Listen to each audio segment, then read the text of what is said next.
Hi, I'm Claudia Christian from Babylon 5, and you're listening to Mark Who 42.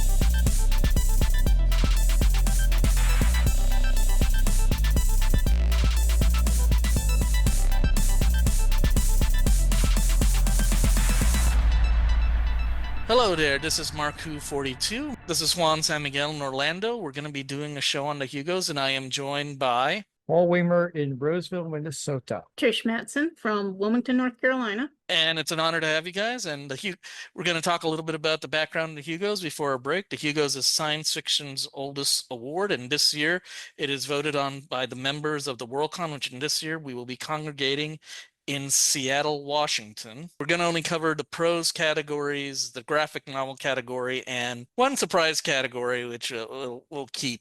But if you listen to the show, you guessed it before. Guys, before we take a break, any opening thoughts? It's a really strong year for prose, I think. Yeah, a lot of really interesting stories. Yeah, no, and I agree. No, there's always interesting stories, although I think in our first category, and we'll be doing it in order of the ballot, we're going to be working from novel down on the ballot, so just to let you know. When we come back from the break, we will discuss the Hugos. Don't go away. Don't go away. We'll be back with more Mark Who 42 after this. Get ready for the ultimate geek experience right here in the Sunshine State. Florida Geek Scene presents a full calendar of events and conventions. From anime to horror, we've got it all. Meet your favorite stars, find rare collectibles, and immerse yourself in your passion. Experience the thrill of cosplay and witness amazing live performances. Stay up to date with the latest news and reviews all across Florida. Florida Geek Scene, where pop culture happens. Visit us online for more. Don't miss out on the fun. Join us at Florida Geek Scene, floridageekscene.com. Because the world needs another movie podcast. The Geekcast Radio Network presents for your listening pleasure, The Cinema Geek. Hosted by Amanda, Kevin, Matt, and Dan. Each week we dive headfirst in the landscape of movies as we discuss movie news, play movie games, go in-depth on reviews, and even have a top 10 countdown or two. Also, don't miss our director retrospective series, where we review noted directors' movies film by film. Bottom line is, if you love movies and love podcasts, you need to experience The Cinema Geeks. You can find us on iTunes, Blog Talk Radio, or geekcastradio.com. You are listening to Mark Who 42's Universe. And we're back. I'm here with Paul Weimer and Trish Matson, and we're going to be talking about the Hugos, and we're going to be doing this in reverse order. When the Hugos are done, they work from the back of the ballot all the way to the front, which culminates in novel. This time we're going to start off with novel and then work our way down. And for novel, I'm going to be reading in the ballot. I hate that they do alphabetical order by title. I would do it by author, but that's just me. And apparently I'm in the minority since they always keep doing it this way. But we got Alien Clay by Adrian Tchaikovsky, The Ministry of Time by Kayleen Bradley, Service Model by Adrian Tchaikovsky, Someone You Can Build a Nest In by John Wiswall, A Sorceress Comes to Call by T. Kingfisher, a.k.a. Ursula Vernon, and The Tainted Cup by Robert Jackson Bennett. Now let me talk about something. Let's do a little inside baseball maybe to start off, and then we'll get into it. I don't know, Adrian Tchaikovsky is one of our best writers out there right now, but I don't know why he decided to take a second nomination. I don't think this has ever worked for anybody. I mean, Comestris Philipton would know if I was right or not. I'm going just by memory and instinct. What do you guys think? Do you think he should have? They're both great books, I'll say that, but I think he might be dividing his own vote. Well, maybe he can't pick a favorite, or maybe, he thinks that having the publicity for both of them, both of his novels being on the list is better publicity than having one of them win. I have no inside information on his thought processes. Maybe he just wanted to respect what the voters said. I don't know. Yeah. I mean, they're from two different publishers, for one thing. One UK publisher, one US publisher. Maybe he couldn't choose his children, and maybe after kind of this disavowing his 2023 China win. He wants, the fact that he got two on the ballot, it's like got stars in his eyes, like, wow, I have two on the ballot and a legitimate vote. And does he also have a best series nomination? Yes, he also has a best Yes. series on top of that. So that's certainly setting a record as far as I can Yeah. remember. Yeah.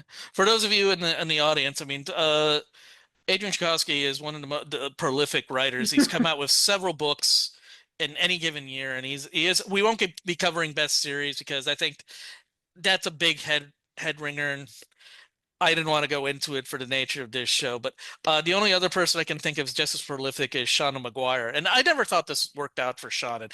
With maybe the only exception of best series, I'd have to check this when she won best series, that you have another one of her best series, which is still up for this year. Her encrypted series is up for best series. But enough about that. How about the work itself? Which ones are your favorites, or do you have any favorites? Well, I will confess that I have been leaving the Tchaikovskys for the last. So I am a third of the way through Alien Clay, finding it really interesting, both in the science fiction alien ecology world that he's setting up, and also the way he's pulling no punches in his descriptions of resistance against totalitarian governments, and how that works out and doesn't work out. So it's really interesting, but I haven't finished it and I haven't started Service Model, so I can't really talk much about those other than just what I've just said. Yeah, I'm trying to remember. What did he call the authoritarian regime? Is it the authority, or it starts with an A? The manifest destiny. I mean, the mandate. The mandate. That's what it is. Yeah. Mm-hmm. Yeah, it's kind of, it's kind of what's kind of depressing about that novel is that, they're on a remote planet. There's no way to really enforce, the fact that the commander of the team there decides to kind of mandate, because it shows how loyal he is. Because how are they going to know? I don't think they have. If they do have a faster than light form of transport, it's not that fast. It's not instantaneous fast. It would take months for them to get there. And that is, I mean, I'll be honest, Service Model, I like Alien Clay, but I think Service Model has a more, no, I shouldn't say that. It has an intriguing idea about the role between man and machine and what happens when you take one of them out of it, and right. And I will try. We will put a slight spoiler warning. We'll try to avoid spoilers, but I think if we need to make our point, we will violate spoilers. And I'm trying to be careful. I mean, obviously I finished Alien Clay and I don't want to or Service Model. I don't want to ruin it for Trish. But, I will tell you the basic plot of Service Model is that a robot may or may not have killed its master and is trying to get repaired, but it doesn't seem there are a lot of humans around, and the machines are by themselves and they're not acting properly without any humans to interact with. And I guess, I don't know if dark comedy, there's a funny element, but there's also a tragic element to it of what these machines are doing, because, well, the humans are out of the loop, but they're still trying to fulfill their programming, even though there are no more humans. And I kind of like that. I mean, I was just writing a review. I was writing a review of Mission Impossible: Dead Reckoning, and I can't, in the modern day, I cannot buy a hostile AI anymore. It doesn't seem plausible, and that was the weakness of that film. And in Service Model, you have the effective AIs that don't know what to do with themselves now that they're gone. Right. Okay. So, have either of you read the Brian Aldiss story for Who Can Replace a Man? Nope. No. Okay. Because this is almost like the keystone to understanding what Tchaikovsky is doing. It almost feels like it's in a dialogue with this story. The story is from 1965? No. What is it from? Anyway, it's from the 50s or 60s. It's Brian Aldiss story. For years I kept trying to find again, thinking it was a Sturgeon story, but it's not Theodore Sturgeon, but it feels like a Sturgeon story. But anyway, for Who Can Replace a Man is basically the robots wake up and there's no men left, apparently, and they really don't know what to do with themselves. They try to start building a society, but their overall goal is they have to find where men, what happened to men. So it kind of to a quest narrative of them looking for a man, and they finally do. And he's this pathetic figure in a cave. And the last line, I'm going to spoil it, that's 50 years old. The man says, "Get me food." And the machines go, "Yes, master, immediately." Which is kind of the punch in the gut ending, because throughout this, they've been kind of learning how to actually try to act and live without men and trying to figure out what that means. And suddenly, as soon as they show up with the man, they go right back to what they were. So the service model kind of makes me think of Martha Wells's Murderbot by way of Brian Aldiss with some Theodore Sturgeon thrown in. Well, it makes me think of Charlie Strauss's Saturn's Children duology. It also makes me think of Nnedi Okorafor's Death of the Author, in which half of it is set in just a little ahead of present day, but half of it is the author's book about robots in the future where there aren't any humans anymore. Or is it? Maybe the robots of the future are writing novels about how human life used to be. And also, of course, there's Zelazny's story about when all the humans are dead except for one vampire who is trying to help a rebel robot survive against the robot autocracy. Yeah. Oh, what story was that with the robot and the vampire? Is it like the stainless steel leech or something like that? It was Zelazny. I can probably. That sounds like I can look it up for the show notes. No, thank you. And that's there's kind of an interesting. Yes, it is in fact stainless steel leech. You're absolutely right, Trish. That's the right one. Okay, so as far as Alien Clay, the keystone I found for this, as I wrote in my review back when, is Trish is going to laugh out loud. A civilization game called Sid Meier's Alpha Centauri, which is kind of a sequel to one of the Civ games where basically factions land on this alien planet and have to survive.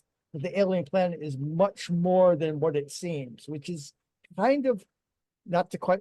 I know you're breeding through Trish, which is kind of what Alien Clay turns out to be.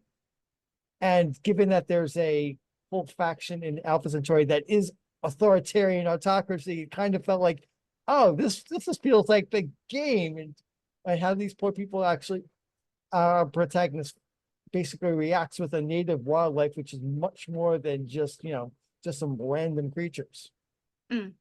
So they're both kind of doing Tchaikovsky things, but I think Alien K is more Tchaikovsky than service model, but I think it's somewhat stronger, so I ranked it higher in the end. What about you, Juan?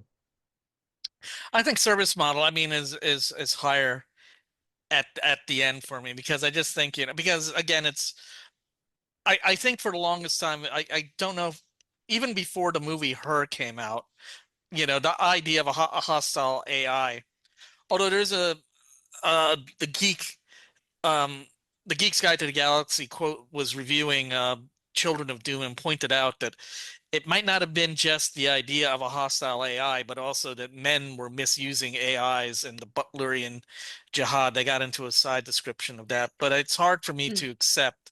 Now I can look at older works like Dune, or I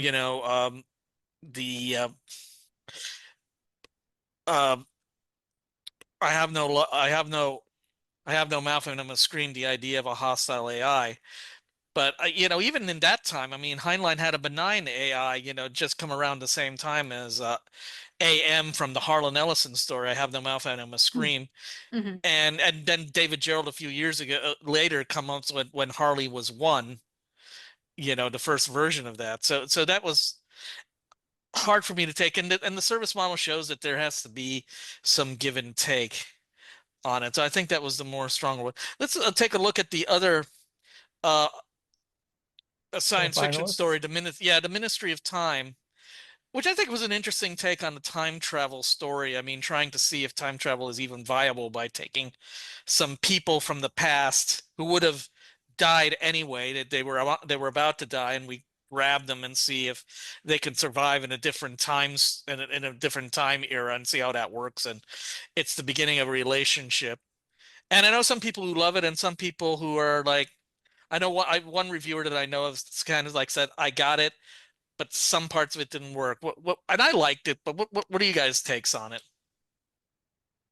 Well, with the caution that what I've done is listen to the BBC audio drama production of it rather than actually reading the book. I thought it was a bit shallow and disappointing, and I don't really see why so many people are so hyped up about it, but maybe it's just not for me. I do appreciate that the whole thing is told from the viewpoint of a minority person who wound up in Britain and now, partly to stay in Britain has to do the job that she's assigned to, which is to mentor this guy that they plucked from the past who is about to die. And so there's some interesting viewpoint stuff in this, but the time travel stuff itself was irritating, and they had a time loop with the time machine came from the future, and then that loop got closed off, so it has no actual inventor in this timeline. So it's just it gets timey-wimey. That's what I put in my yeah, that's a good way of putting it, and that kind of annoyed me. I've read plenty of time travel moving people to the past and the future. Stephen Baxter did it. John Varley did it. It just didn't feel. It just didn't. Yeah, the gears didn't quite work for me as much as I wanted it to. It must have it has fans, or maybe it's an idea whose time's come around again. But I guess I read too much time travel stories to actually, really stick with this. I mean, also after having recently read a book, which is basically the slow path of a time travel. It doesn't say it is. I kind of maybe was burned down on the whole concept for a bit.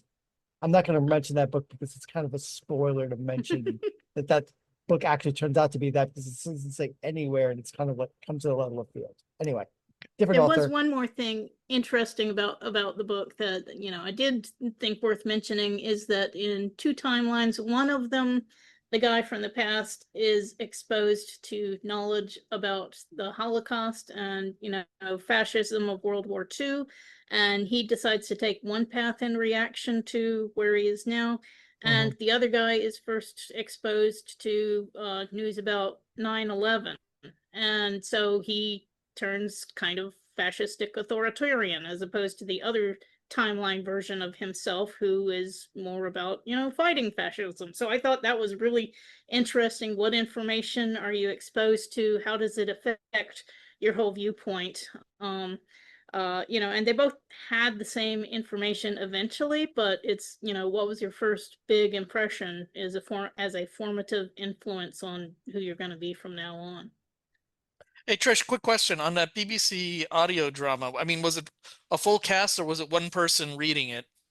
I'm trying to remember. I think it was full cast. Wow. Because that would have to take some adaptation. I mean, because obviously it's a 4-part series. Each part was about 45 minutes, maybe something like that.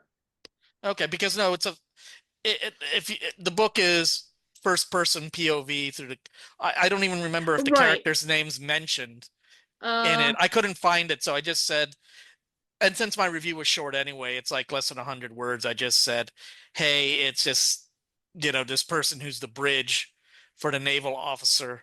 Yeah, BBC Ministry of Time cast. I'm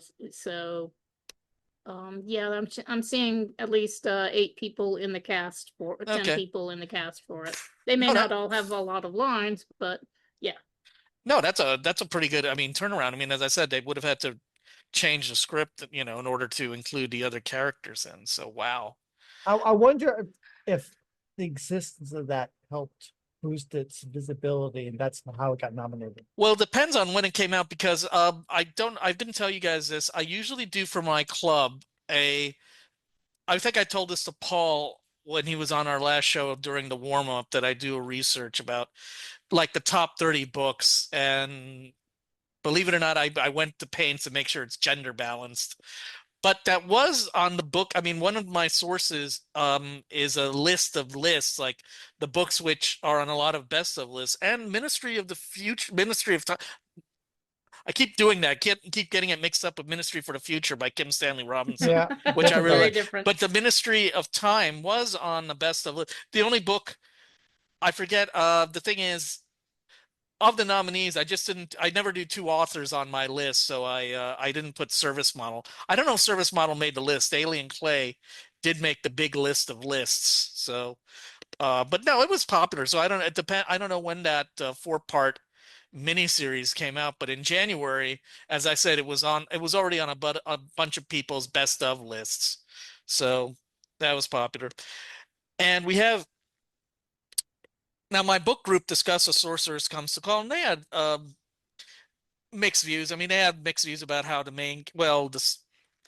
one of the pivotal characters, for those of you who don't know, it's about a young woman whose mother is a sorceress and social climber, and is trying to get her daughter to get into a good marriage, and she will go at any lengths to do it. And she's got the horse from hell, literally a horse from hell, to help her out. And I love Ting Kingfisher, which is a pseudonym for Ursula K. Vernon's stuff. She's published a couple of novels. I mean, she's won a novel for Hugo. I think that was the China one, the one that she won in China. I could be wrong about that, but I think this is a good one. There's some good characters. It's multi-point of view. We get it from the sister of the guy the mother, who's the sorceress in question, wants to marry, and that was, and she's a very, she's a single woman when that's unheard of in this age. And, and she's helpful. She's very sympathetic to the daughter, who she knows is a pawn in this thing. So what do you guys think? Any opinions on A Sorceress Comes to Call? First of all, I just checked, and she's won, Kingfisher has won awards for Thornheads, Nettle and Bone, Metal Like Blood in the Dark, which was a short story. So yeah, and she's been up for tons more. As for me, there have been many Kingfisher and Vernon books that I have enjoyed a great deal. This one I thought was fine. I, didn't think it was particularly inventive or I mean, there were exciting parts, but the work as a whole did not excite me. It's a good fairy tale, well told, with lots of trigger warnings about person autonomy and stuff, but that's, it didn't do it's, this is the least on my list of the books that I have read for this finalist category. As for me, it reminded me of Sorcery and Cecilia, some of the magic system. It just, she took concepts that I've seen a lot and wove them into a fairly engaging story, but it didn't break any ground as far as I'm concerned. Sorry, Paul. Yeah, it didn't scintillate for me. It's perfectly good, perfectly reusable, perfectly kind of what you get on the tin from a Ursula Vernon novel, but it didn't spark as much as other stuff she's written even this year with the sword novella actually did. So it kind of didn't catch fire. I mean, it perfectly goes along. In a weak year with a weak competition, I probably would put it higher on the ballot, but it's got some pretty strong competition on this ballot. Like I said at the beginning, so it's not going to rank high, not because it's not good, it's just not great with a capital G. If that makes sense. Yep. And one of those competitive novels is Someone You Can Build a Nest In by John Wiswall. Now, John is worked his way up. He worked through short fiction, and this is his first novel. And he, if I'm wrong about this, I'll ask him, but he won the Nebula with this novel. And it's essentially about an alien. No, it's not an alien. It's a shapeshifter. It's a medieval fantasy type thing, and it's being hunted, but it can shapeshift. So it actually embeds itself with the hunters trying to survive, and also forms a relationship with someone. And it gets a little dicey. It's interesting. She falls in love with a woman named Homily. I forget whether the creature, which is Shisheshen, I'm probably butchering yeah. it, if it identifies with a gender, but the thing is, it's helped by Homily. I mean, her sisters and her brethren have odd names. She's named Homily. I forget what the names of her siblings are, but they're equally either religious or names about speeches, as they are. And, it can go quite dark because the biology is very complicated and is I think it exists in nature. I think is his name Jack Cohn? There's a biologist who used to help out science fiction writers come up with aliens, and they said if it can happen on Earth, it can happen anywhere else. And that's if you see some bizarre real things. And I think putting your eggs in a living being is something that happens in nature, and that's absolutely, and that's what happens with Shishin. But some people might be put off by, I think, the body horror. Again, your thoughts? If you're not into body horror, also probably avoid Alien Clay. Yeah. Because of the definitely, aliens yes. there. But I loved Someone You Can Build a Nest In. It has a lot to say also about, humans can be real monsters too. And in the way that they treat each other. And there's a lot of really funny stuff. Shisheshin is, a monster that kills and eats people and assimilates parts of things. But mostly Shisheshin is hanging out in her or their lair, and monster hunters are coming to it. At least at the start. But I found it very interesting. I liked the relationship that developed between Shisheshin and Homily, and eventually there was honesty after all the secret keeping. And on both sides, yeah. Yeah, and I really liked how it developed, and some things I was expecting didn't happen, and some things I expected did happen, and it just really seemed to be woven together really well. Yeah, I thought it was great, and a great first novel. Wow.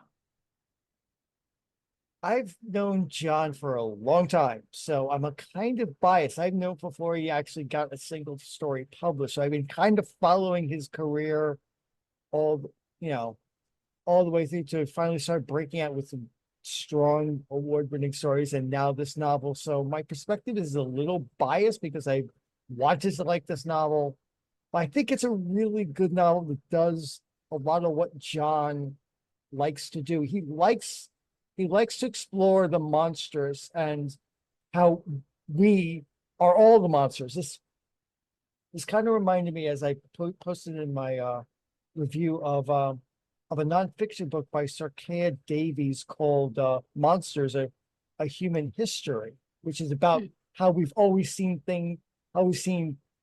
sets of humanity as monsters, and what does that mean, and how has that changed over time. I would love for the two of them to get together in a panel, because I'm sure they have interesting things to say to each other about monsters and monstrous, and how we classify those, and how people are, and what that says about our humanity. So I really like the story because it really does a lot of what John's short fiction has done in bringing the monstrous and making it human, and making the human monstrous at the same time. It's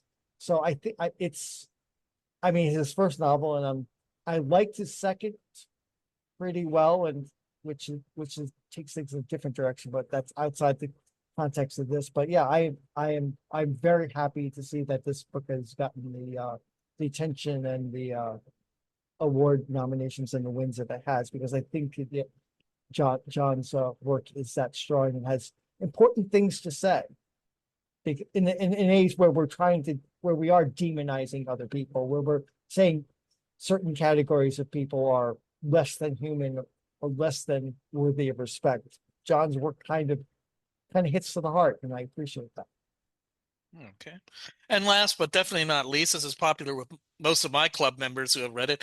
The Tainted Cup. We didn't read it for it was on my best books, but a member of our club just decided to read it because it showed up on his library recommended list. This is by Robert Jackson Bennett, and it's a mystery, much like Nero Wolfe. We have a detective by the name of Anagosa Dobra, who's an eccentric detective, doesn't like leaving her space. She likes staying put, and she has a young fellow who's an assistant to her whose nickname is Din, and he does all the footwork for her and brings up, and she's eccentric. She always is blindfolded because it lets her focus on the world, if I recall correctly.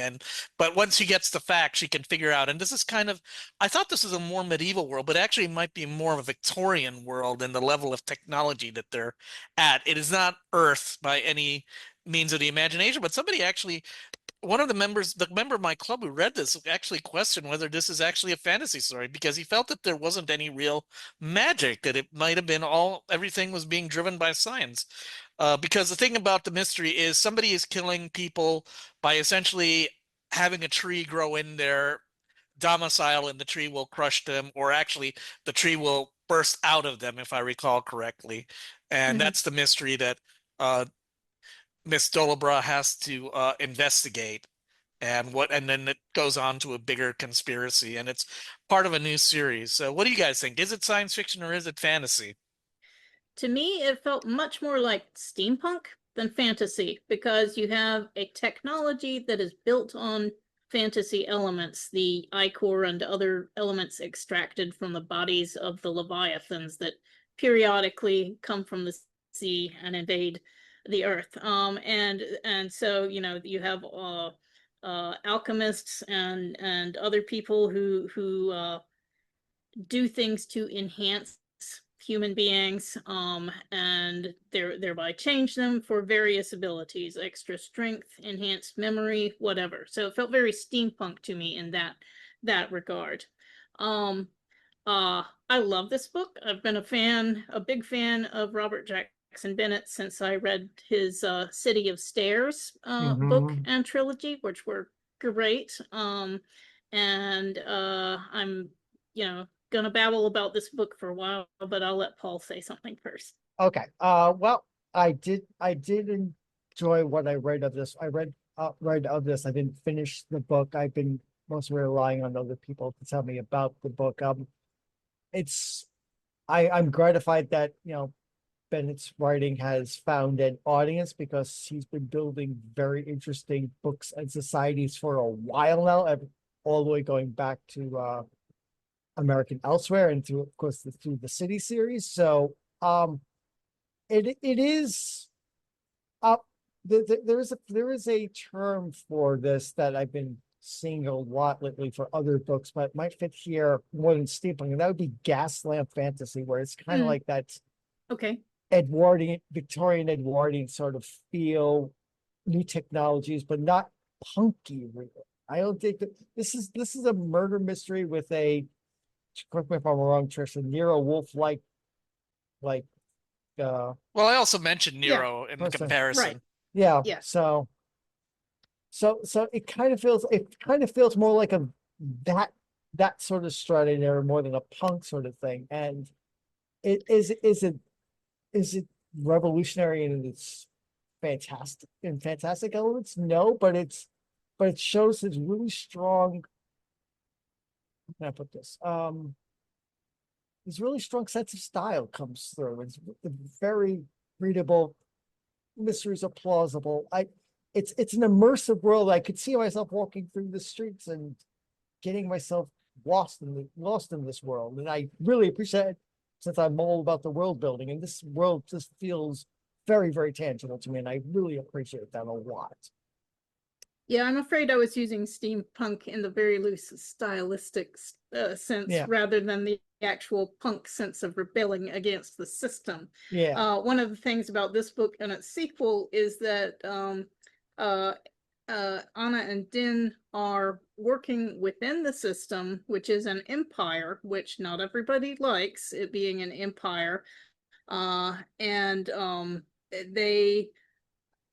but they are using their investigative powers to try to bring justice and stability and maintaining the system, because there are monsters coming to eat people and break cities every once in a while. So I've seen some people complain that this is just, supporting empires and I don't want to read about that. But in fact, it's very much about how, if there's a system in place, it's often better to work within it to help maintain it and build it and, catch where things are going wrong, including corruption. But it's not saying that empires are great and empires are perfect, but it's saying, sometimes it's better to work with what you have than to try to tear it all down. And Anna particularly, and later Din, come to care very deeply about, finding malfeasance so that the system won't break down, because a system breaking down is going to hurt and kill many, many people. Which goes back to the City trilogy. I mean, it's like he's interrogating, like, how does this system that's trying to put a lid on things that could erupt be just, and how could people inside that system work justly and kind of ameliorate the bad problems of empire. He knows empires are bad.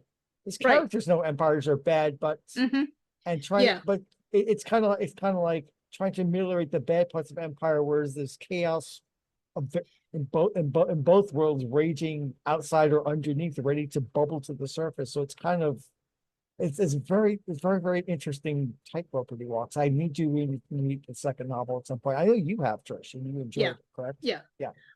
I'll just wrap up that by saying that he is definitely not using empires just because empire tropes are easy in fantasy. He's thought deeply about the problems of empire, and he writes about it, and his characters think about it, and it plays into the plots. So good job. All right, so that wraps it up for novel. Now, I should have mentioned this earlier. A novel is a work above 40,000 words. We're now going into novella, which is a work between 17,500 words and 40,000 words. And our nominees, again, by order of title, is The Brides of High Hill by Nevo, The Butcher of the Forest by Primi Mohammed, Navigational Entanglements by Aliette de Bodard, The Practice, The Horizon, and the Chain by Sophia Samatar, The Tusk of Extinction by Ray Naylor, and What Feasts at Night by T. Kingfisher, aka Ursula Vernon. Now, all of these, the novella in recent years, and I mean the last probably 10 years at this point, maybe a little bit less, has been dominated by Tor.com, who's been publishing novels as books, and you can get them at your local library. The only one of them isn't, but it was also published as a book, is What Feasts at Night, which was published by Nightfire. Now, back in the before Tor.com, I mean, you'd have to find novellas in the magazines. The print magazines are still at least doing once every issue, and they usually have 6 issues a year. And the online magazines, Uncanny, Clark's World, I think they only publish 1 a year, unless they got some money and maybe they can get 2. Any favorites among them between you two? One thing I want to say is, you know who publishes Nightfire, right? No, who? Tor. Oh, I Tor do not pardon my language. You better have to cut that out. Yeah, so it is entirely Tor books. Yes, Tor.com is a different imprint, but it's all under the umbrella company. Yes. So the entire category is dominated by one. I mean, that goes to, we could spend an hour talking about publishing and the problems of consolidation, but yeah. One thing interesting I've seen in the last year is that New Edge Sword and Sorcery magazine's publisher, Oliver Brackenberry, has put out a basically you know, his take on an ace double with 2 sword and sorcery novella length books that he's bound back to back and flipped. And so, you know, that's those still you can get novellas that way too. And so that's a non-tour thing that you can look at. Okay. And of course, there are numerous other publishers who are doing a few novellas, just not as prolific on that line as Tor Yeah. and Tor Dark. To quote the misquote the Russian general, quantity has a quality all of its own. But then again, back to my question: any favorites among them? Yes, Yes. Sorry, I liked all of them. That's a problem. That's a problem. I mean, there isn't anything, but at the same time, I read most of the. Well, I read a good chunk of them. I think there were only 2 that I didn't read ahead of time, which was Navigational Entanglements and The Practice Horizon and The Chain. I'll be honest, I'm probably going to be a little bit prejudiced for Navigational Entanglements. I've been a big fan of Liette de Baudard, and unfortunately, I don't think she's won. She's always been on the list and has always missed it.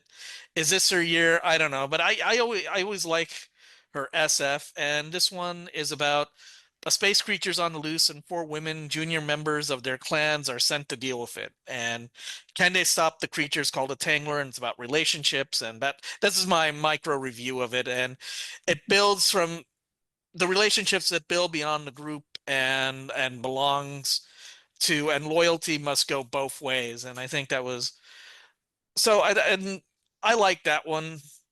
Any thoughts on that one, or? I would be perfectly happy if this one won.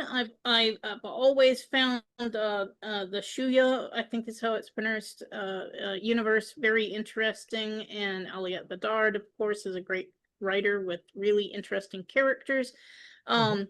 This one didn't blow me away because it's set in a universe that I'm already familiar with, but it was a good story. Good story, good characters, fun, left me smiling. Yeah, this is not the strongest of her works set in this universe, which ironic given this is the one that got the award nomination, but it's a solid representative slice of her universe. There is she they as well as she? I'm not sure. Anyway, of Aliette's universe. So this kind of shows you what you're getting in for if you go into the Zooey universe, which and does it rather well with the, you know, the flow of the writing particularly is something I really like in Aliette's work. I was going all the way back to on Red Station Drifting, which is the first work of hers I read. It's just like I was absorbed by her use of language and image and gigantic vats of fermented fish. But that was that story. Here we have space creatures and 4 women, and I do appreciate her social webs in her books and stories really are strong, and really where they sing. That's the background can fade out, but it's the connections with how the characters interact, sometimes smoothly and sometimes spikily, is really what I like in her work. And Navigational Entanglements is entanglements right in the title, so you get what you pay for. Okay. Let's go through this in the order that I've got. Well, I've got it in alphabetical order, so let's go. Next one would be What Feasts at Nights. I'm looking at the presentation I'm going to give next week at my club meeting. And that we get Lieutenant Alex Easton, who was in a previous story she comes home to her family house, and they encounter Lieutenant Alex Easton is, I believe, non-binary because they use they as their pronoun. They encounter something odd happening. It seems to point to a creature of legend. What can they do to stop this creature from hurting others? This is another great addition to the Sworn Soldiers series. Easton has to sort fact from superstition, and that's not easy. And finding solution to an old menace can be a big challenge. I like this one. I like the first, but I liked the earlier story better only because it tied into a story I knew, which was a scientific explanation for the fall of the House of Usher. Now, I will say something about T. Kingfisher. I think now these days we're tempted to give her the award simply because we want to hear the speech. For those of you who don't know, she always gives an interesting acceptance speech. Her first acceptance speech, I believe, was about slime mold. The first one was about what happens to a whale who dies of natural causes and how that whale. The second one was on slime mold. Yes. The third one was about an insect which has developed a hard carcass that if it is swallowed by its natural predator, a frog, it will survive digestion and come out the other way. And so she loves giving these speeches. And I think at her last speech, she goes, "You guys just are voting me for the speeches, aren't you? You just want to..." I mean, and we're not nominating the speeches, as some notable speeches have been in the past in best nonfiction. But I think it was okay, but not, I mean, I just like the other one because its connection to the fall of the House of Usher was essentially, hey, we can explain why Usher and his family was mad. And this one, it's fun, but not as good as the other one. Any thoughts? I also liked the first book, What Moves the Dead, a little better, or no, Novella, because partly because it was a novel where there was a team that really came together and worked together as a team to defeat the problem. And this seemed much more like the Alex show with supporting characters.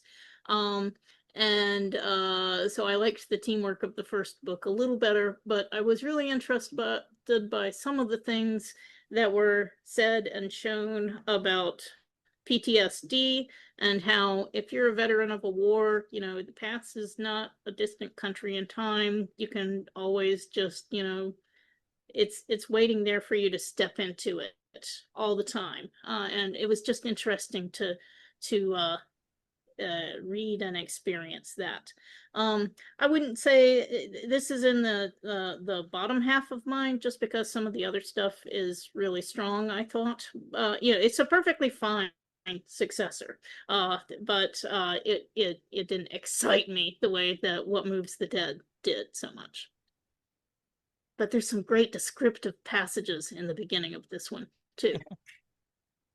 Yeah, I'm going to echo the two of you. It's like I feel like this one's kind of building on What Moves the Dead and kind almost relies on your memories of that to carry you through this one. I mean, every time Ethan encounters mushrooms and freaks out was made me laugh. It's like, yes, you should be freaked out by mushrooms. That's what happened the last time, but it doesn't feel quite as strong as that first novella.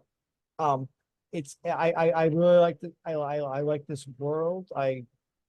But it just still felt a little narrower, not quite as strong and bright as What Moves the Dead, which maybe because it was, as you say, one based on the fall of the House of Usher has a stronger backbone than this one. Next, we have The Butcher of the Forest by Primi Mohammed. Virus Thorn is ordered by the tyrant to rescue his children in the northern woods.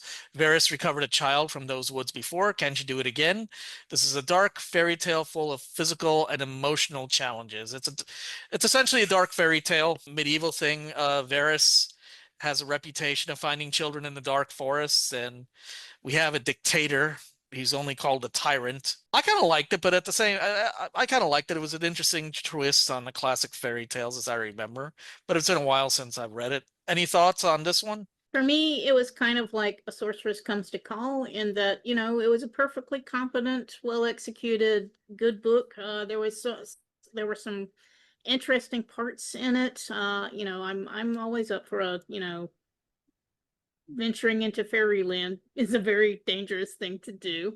And I was also interested in some of the elements that Varys was encountering were not what you think of as traditional fairy, but more like, an outsider, something from the outer dark coming in and doing stuff that was pretty wild. But, it's fine. It's not at the top of my ballot.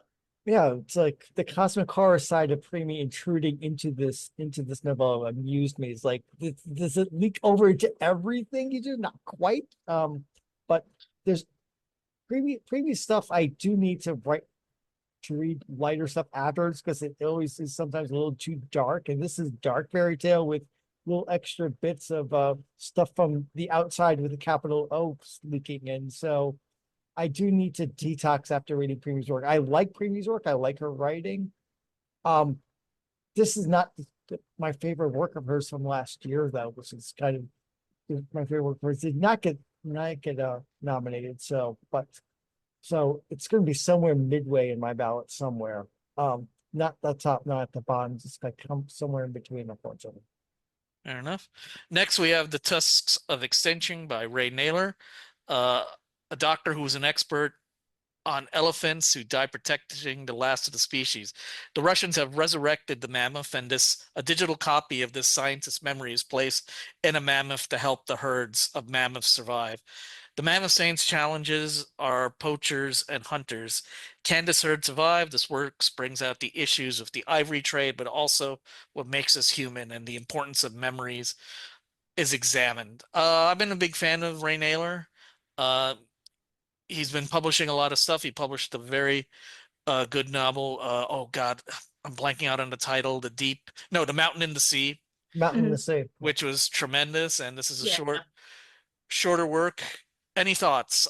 Well, this is the one on the list that did blow me away. I went into it pretty cold, not knowing what you had said about the summary. So I, while reading, untangled what was happening with the characters. Here's this lead elephant who seems a bit confused. Here's, some historical stuff about a female ecologist scientist, and here's this kid on a hunting trip, because he's trying to survive, and not knowing how the scientist and the elephant leader were connected, and slowly having these elements come together and realize what was going on. That was a real oh my god moment for me. So I thought this had some fascinating ideas in it and was incredibly well executed. I hope that a lot more people read this because of it being a finalist, and I'd be delighted if it won the Hugo Award. All right, Paul. Yep, I believe this is currently my number one. Actually, I haven't tangled with this one. This is number two. This is, it's got history. It's got mammoths. It's got mines. I hate to use, the phrase award bait keeps popping up on my brain. That's not fair to what Naylor does, but this feels like the kind of novella that really strongly hits the buttons of people who read a lot of science fiction and want this sort of thing. So it's kind of, it just needs more readers. Hopefully we'll get enough readers to actually, to actually win. Even though I said my number two, I would not be sad at all if this one won. It's really, it moved me as well. It's just like the pathos of the story. I kind of like, kind of sort of from the, from the premise, I kind of knew that this was not going to be the happy story. This one is going to tear out my heart, and it does. But it's in a good way, not in the dark horror way, but in the emotional impact. So, I hope Neil continues to write and explore more of his kind of brand of stuff. I didn't read his first novel, but I understand the resonance of his writing carries through from Not in the Sea from here, and I want to see what he does. That maybe this will get more eyes on him. What do you think, Juan? Well, definitely, I liked it a lot. I've read a lot of his short fiction, and I did like The Mountain and the Sea. You got to find time, read The Mountain and the Sea. I think it moves rather quickly. Yeah. So and this was a very science fiction-y story. I actually got to talk to him about something in his short fiction writing when he was at ICFA. So I think it's more eyeballs to the story. The weird thing is, and I'm not going to give away the ending, I thought it kind of ended on an up tone. I didn't think it was a dark ending, but then Maybe it's just because, oh, I see a little optimism at the end, and that's enough to get me through Yeah, the night. I think it's a tiny light. So anyway, then the next story is The Practice, The Horizons, and The Chain by Sophie Samatar. A boy is chained working in the hold of a mining ship. He gets selected for a scholarship program that takes him out of the hold. He is helped by a professor whose father also came from the hold. And how strong is the connection to the world of the hold? The world on this ship is very well described. This is a look at class and boundaries we set up for society, and these boundaries are not very good, are not always good. So it's a little bit, to me, this is a darker story, because of how this boy is treated, and he's trying to get upper because I guess he's marked as being kind of brilliant, although I think there's some interesting twists on that. Anybody's thoughts? This book has some real strengths in how it describes the class differences and the exploitation of the people in the hold and the jarring displacement when someone is brought from one world to another. And I was really impressed by the scene of utter betrayal when an academic whose father was from the lower decks goes to someone for help and is treated as an inconvenience, and someone she thought would help her totally betrays her, and that was really well done. But in the end, I was annoyed that it turned into space opera where there's some kind of mystical connection between all the chained people, and instead of having a labor rebellion story, we have a story about, oh, it's okay because we're all connected and we're going to overcome things because of our mystical connection through our chains, and it just left me disappointed. I was less disappointed with the ending. I think Samatar's, I'll go second everything that you said, Trish, and just go on to say that Samatar's writing is beautiful and often poetic and quotable and immersive. I have a friend who sits on the border between genre and non-genre, and he just loves Samatar's work just because of the writing, and I can see exactly where he's coming from, and this really just shows just how touching and moving the writing is. We're dealing with very dark subjects in a very unpleasant place. This is very different than some of her early work. This is really darker, which is an interesting shift of gears for her, because I usually think very much more poetic, like The White Mosque, for example, or Winged Histories, or A Stranger in a Laundry. I mean, there's darkness in all of those, but they're haunting, and this one's kind of haunting too. But maybe you're right, Tristan. The whole mystical woo-woo at the end is kind of detracts from what she's doing a bit. But maybe she felt, that genre element was really a key to story. I'm not sure. Yeah, let me recommend one book that I think is actually better than this, and I nominated, which was Lost Ark Dreaming by Sui Davis Okungbawa, and that talked a great deal about class issues, and it did have fantasy elements, but they wove into the story fairly from what else was going into it, and I thought that really hung together well and had some great things to say about classes and class mobility and labor issues and stuff. Yeah, that one's sort of a science fiction, and then suddenly there was where did this come out of left field from? But it wasn't really out of left field. There were hints before. That's true, but if you just look at it and see the building, you don't expect the fantastic elements lurking underneath until it's too late. You're underneath the water, as it were. Okay. Have you read Lost Ark Dreaming one? No, I haven't heard about that one, sadly. That's outside the remit of this podcast. Yeah, no worries. I mean, no, it's always good to hear about new stuff. I mean, the to be read list is never ends. Right. But we wrap up with The Brides of High Hill by Nevo, part of her The Singing Hills series, which we follow a non-binary monk in his adventures of his talking bird. And she accompanies a bride to wedding to a lord, but there's something odd going on, and it's a mystery because there's something off about the story, and that's the big twist. What is off? What is going wrong? And there's more going on than what we see. And I thought this was a fun part of the series. I've always liked these books. So they've come in. Actually, I was kind of surprised that did not get nominated, but maybe their word count isn't up enough for best series. Um, I so think these that's are the always case. fun. Yeah. I thought it was a fine entry in the series. I've been enjoying those books. They have had some very interesting things to say about narrative and identity and who gets to tell stories and how stories are perceived. But it's one in a series. I think this is, I forget, the sixth book or something like that. And I don't think it has a whole lot new to say in the way that some of the other entries in this category do.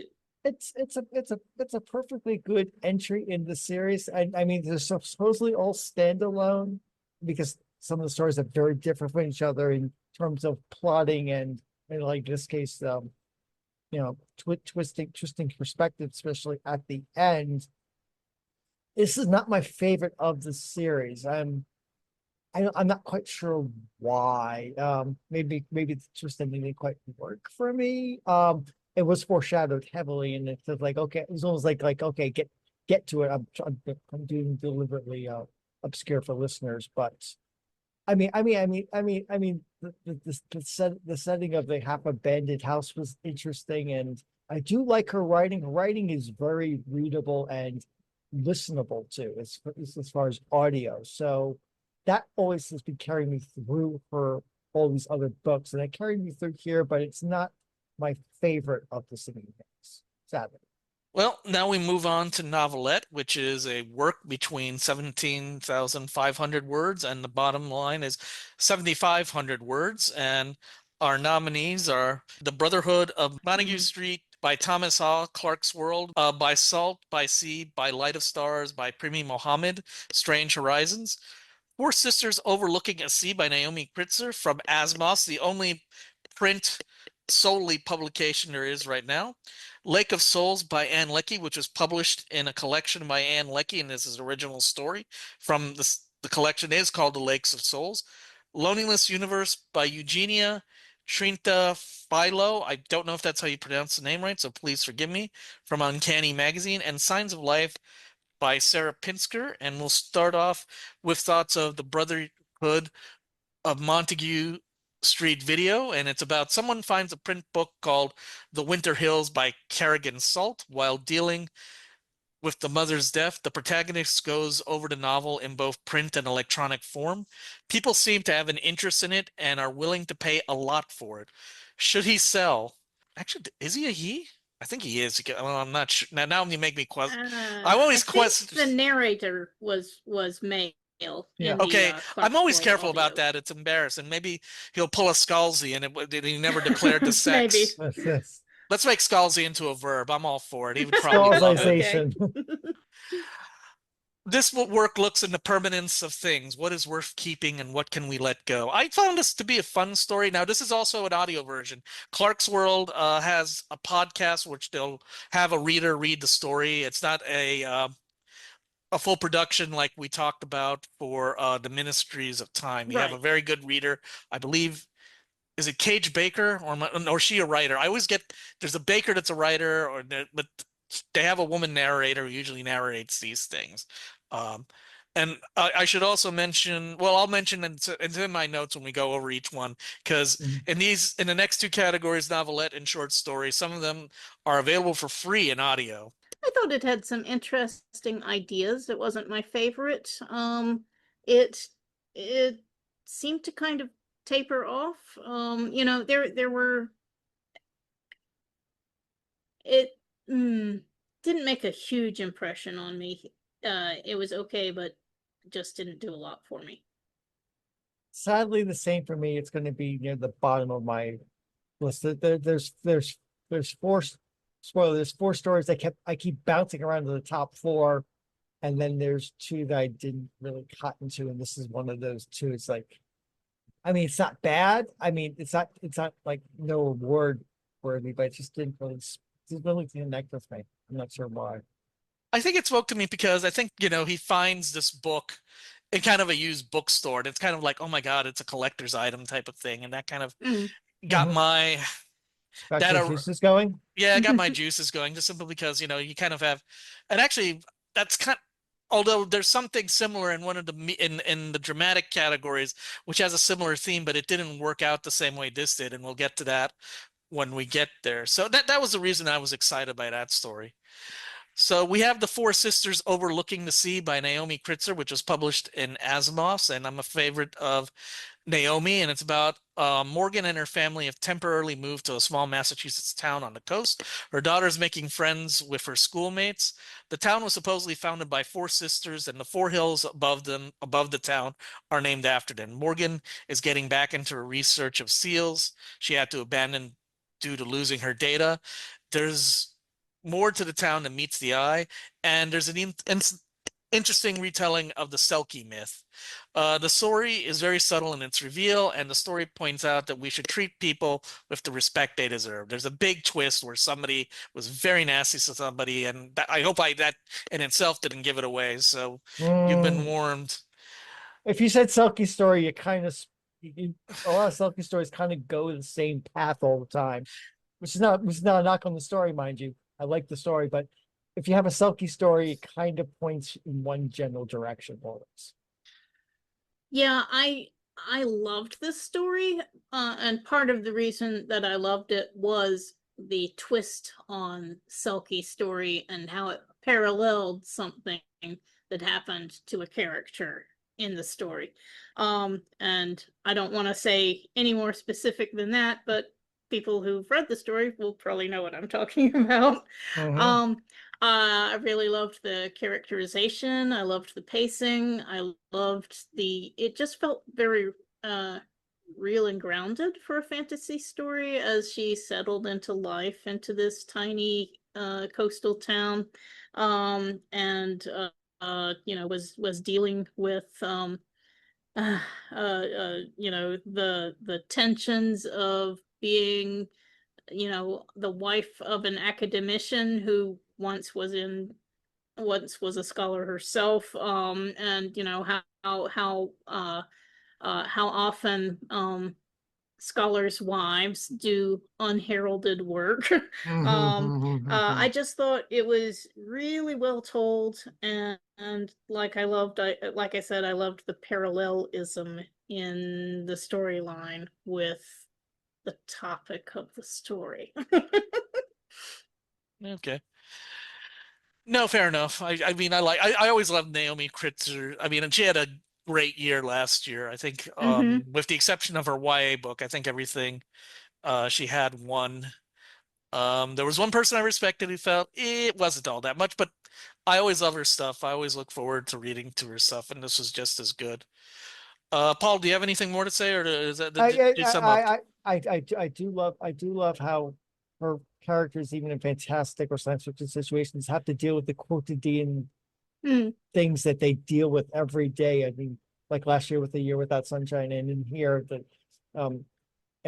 in this small town, it's like it really grounds her work and makes you feel it's like every day becomes the fantastic in her work. And maybe that's her Minnesota upbringing. It's like really grounded and really feels really true to the characters. And so when the reveals happen, I mean this is a story that turns on a relationship and a revelation of a relationship more than anything fantastic, and really connect with the characters.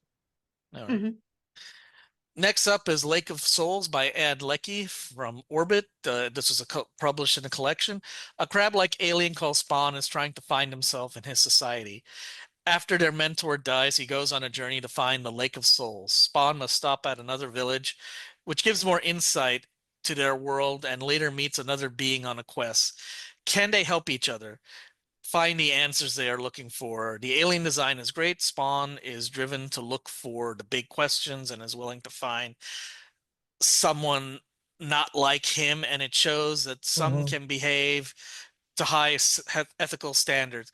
I really love this. I mean, we've got an alien which is really alien. I mean, unfortunately, I will say something which may get me into trouble. The best description on how to do an alien in science fiction was by the very ornery, to put it nicely, John W. Campbell. Give me somebody who acts like a man, behaves like a man, but yet isn't a man, which is the tricky part. And that's what we've got with these aliens.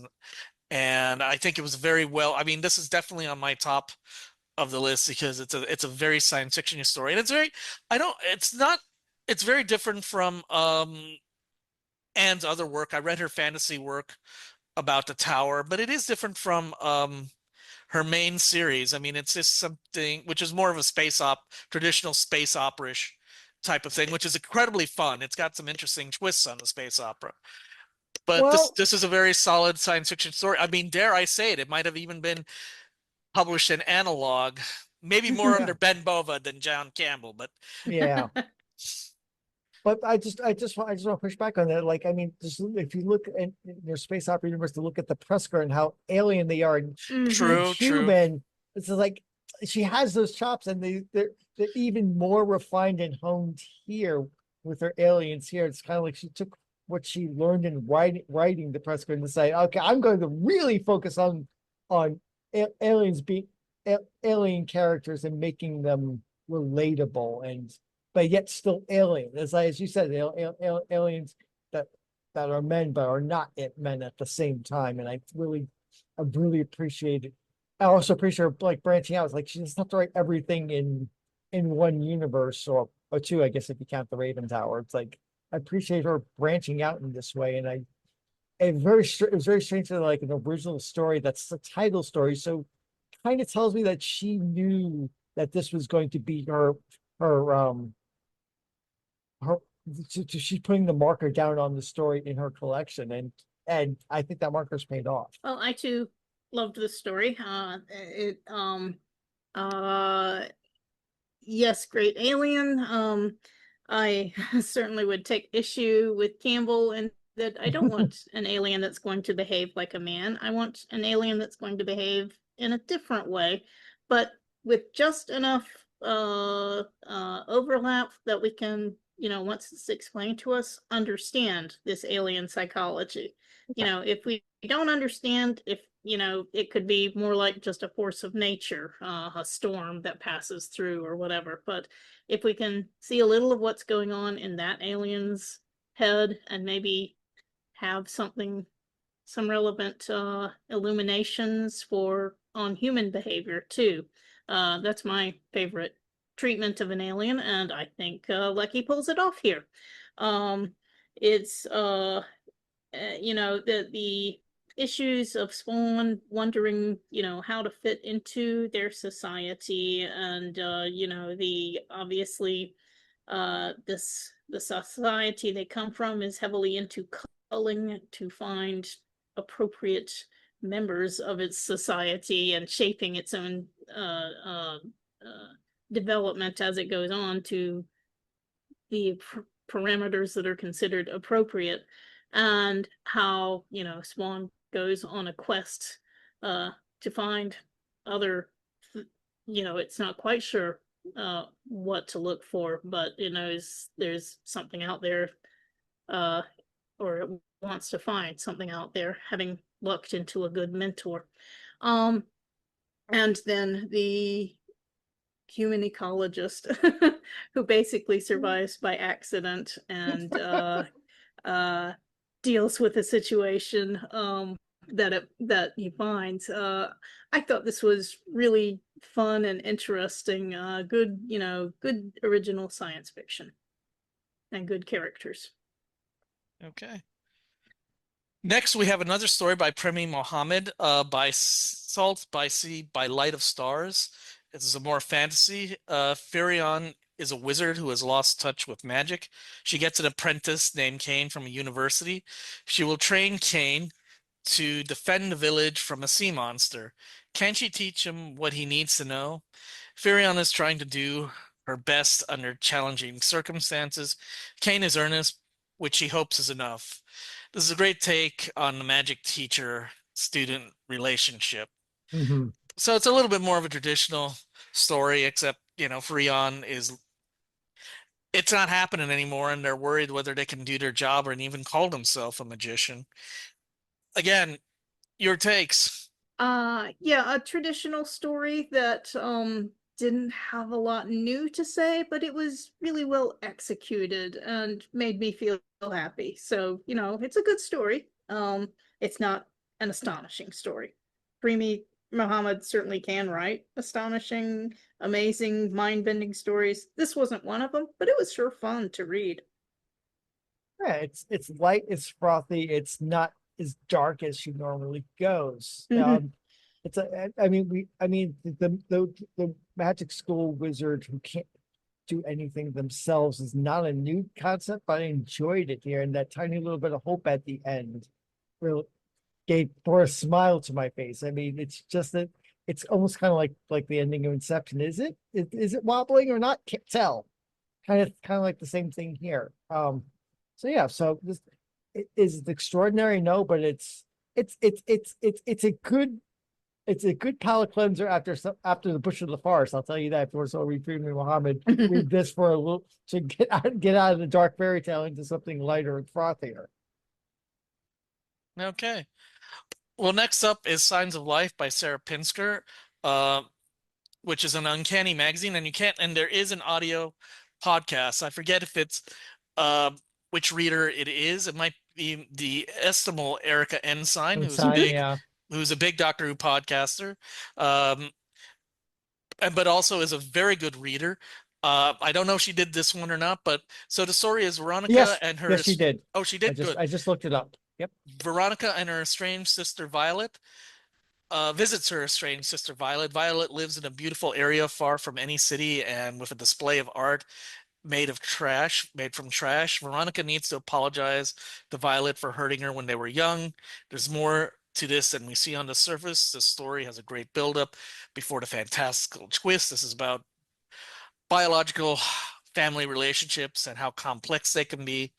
There are problems that it can be solved sometimes. I don't know how you guys felt about it. I think I remembered it, obviously there's I think we'll try to avoid the big twist, and it is a really big twist at the end of it. It doesn't, it doesn't do the story, but at the same time, they're trying to work out their problems, and sometimes some siblings don't get to resolve problems like this. But I was following the story, and of course listening to audio with Erica, you get to follow it, and I was engaged with it. And this isn't Sarah's first time. She's written a lot of good stuff that's won awards, including a story which I will not go into. It was a good story, but I couldn't get into it because it was not a subject matter I'm not passionate about. I think you guys could guess which one that might be, but I don't want to say it because it was a fundamentally fine story that maybe I should revisit once again. But your thoughts? Interesting, engaging. The relationships felt real, but I didn't find it particularly memorable. I certainly had to look up the story to refresh my memory. Even though I had listened to it on the Uncanny podcast, I couldn't remember anything about it until I looked it up. I just remember there were two sisters, and one of them lives out in the boondocks and has strange trash art. That's all I remembered until I had to look it up again, which is not fair to the writing because this story runs on that engine. It's good, but not. I keep saying this again because it's good. It's not great. It's a solid story. It's well written. It does what a lot of parents say. Sadly, if we're going for the relationships, I put the Kritzer over this one as far as we're talking about relationships and how they work in a genre story. So that's not fair, but that's the way I'm going to vote. No. You got to say what you feel. This is the other one that's in the bottom of the pack that's not in the top four. So okay. And next we have the last story we've got in Novelette is another story from Uncanny, The Loneliness Universe by Eugenia Trenta-Philo. I hope, again, forgive me.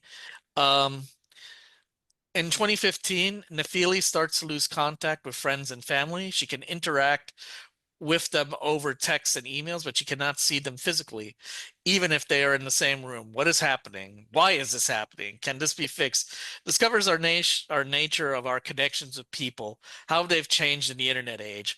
What does it take to maintain a true connection with a person? I should put the true I added. I didn't put that in my original review when I wrote it. And there is an audio version of this. Again, I don't know if Erica read it or if it was No, Matt someone. Peters. Matt Peters, okay. But there is an audio version for free, and check it out. I kind of liked it because it is kind of a disturbing story that you're not seeing people you're close to, and it's just kind of, spooky. And it does ask what is a true connection that we have nowadays? And I think that was an interesting look. And maybe she'll get maybe Charlie Booker will pay her the money, and he'll make a Black Mirror out of it. I mean, that's in the direction that I think it goes into. That's a good count. I thought it was really interesting and has a lot to say about, people in reality losing connections with each other and feeling unseen. I thought it developed the themes interestingly. It made the isolation feel quite real. And then when things started happening with the main character figuring out that this wasn't just happening to them, and what happened after that, I really liked how it was developed, and good science fiction about the world and what's happening within it, and how people are going to keep trying to relate to each other. I mean, it's kind of spoiled. I don't know if I want to spoil the revelation of what's happening, because it hits one of my favorite things, which is why I like this story. What will we've spoiled some other stories. Okay, I mean, it turns out this is kind of quasi multiverse bubble universe thing, and you know how I feel. You both know how I feel about multiverses, and relation. That's what's really happening here. That fragmentation of reality is what I really like. That this kind of reminds me of a more fantastical take on. I know Juan, as being exposed again, is read Locked In. Have you read Locked In, Trish? Yes. Yes. So it kind of reminded me of that. That's sort of like locked from normal means of communication and being forced to other ways to connect with people. I mean, John's doing it in terms of a disease and it's a societal impact. This is much more of an intimate story that's kind of spreading outwards and more fantastical and more inexplicable. But I kept thinking of Locked In as I read this story. It's like, oh, she's locked in. I think it kept getting stuck in my brain over and over again as I read this. Then when the revelation of like, oh, I get it now. Atomization of reality. Got it. Thank you. So yeah. So this is bouncing in my top fours of what I want to rank it in. When you were explaining that about your opinion on the multiverse, what occurred to me is that there's probably a Paul somewhere out there who actually likes multiverse stories and maybe has a beard. I do like multiverse stories, but it doesn't like multiverse stories and has a beard. Okay. So that wraps up Novelette, and now we come to Best Short Story, which is a work under 7,500 words, and our nominees are The 5 Views of the Planet Tartarus by Rachel K. Jones from Lightspeed Magazine, Marginalia by Mary Robinette Kowal, Uncanny Magazine, Stitched to the Skin Like Family Is by Niveau, Uncanny Magazine, 3 Faces of a Beheading by Arcady Martin, Uncanny Magazine, We Will Teach You How to Read We Will Teach You How to Read by Carolyn M. Yoakum, Lightspeed Magazine. And Why Don't We Just Kill the Kid in the Amalas Hole by Isabel J. Kim by Clarkesworld. Now, I'm going to break with tradition right now, and let's talk about this, because this is obviously a very popular story. This won the Nebula, and it's up for a couple, I think it's at least might be up for the Sturgeon. I'd have to double check that, but it is a popular story. And for the viewer who's not aware, one of the classic stories, which actually also won the Hugo Award years ago, and I'm embarrassed as a, people say, oh, Juan is such a geek, he knows everything about everything. And I did not know about this story until the PBS documentary on Ursula K. Le Guin that came out. I never read We Who Walk Away from Amalas by Ursula K. Le Guin, and we're going to spoil that story. And the thing is, Amalas is a perfect society.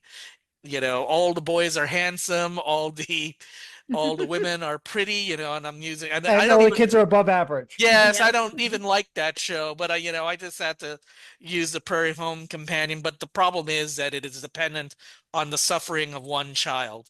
Now, Isabel J. Kim, who's been writing a lot of good short stories recently. I always look forward when I see her byline somewhere, and you know, in the recommended reading list, either on Locus or on the great spreadsheet of Doom.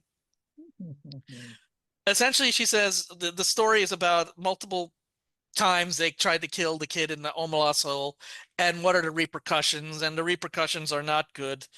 And it's a beautifully insane story, and I can understand why the Science Fiction Writers of America gave it the Nebula.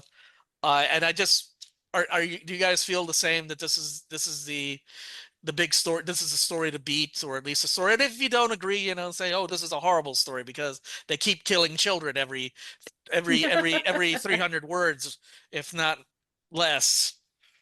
I thought it was a fine continuation of the discussion of Le Guin's Omalas story. I've read a lot of fine other stories that were Yes. fine continuations of the discussion about the Omalas kid.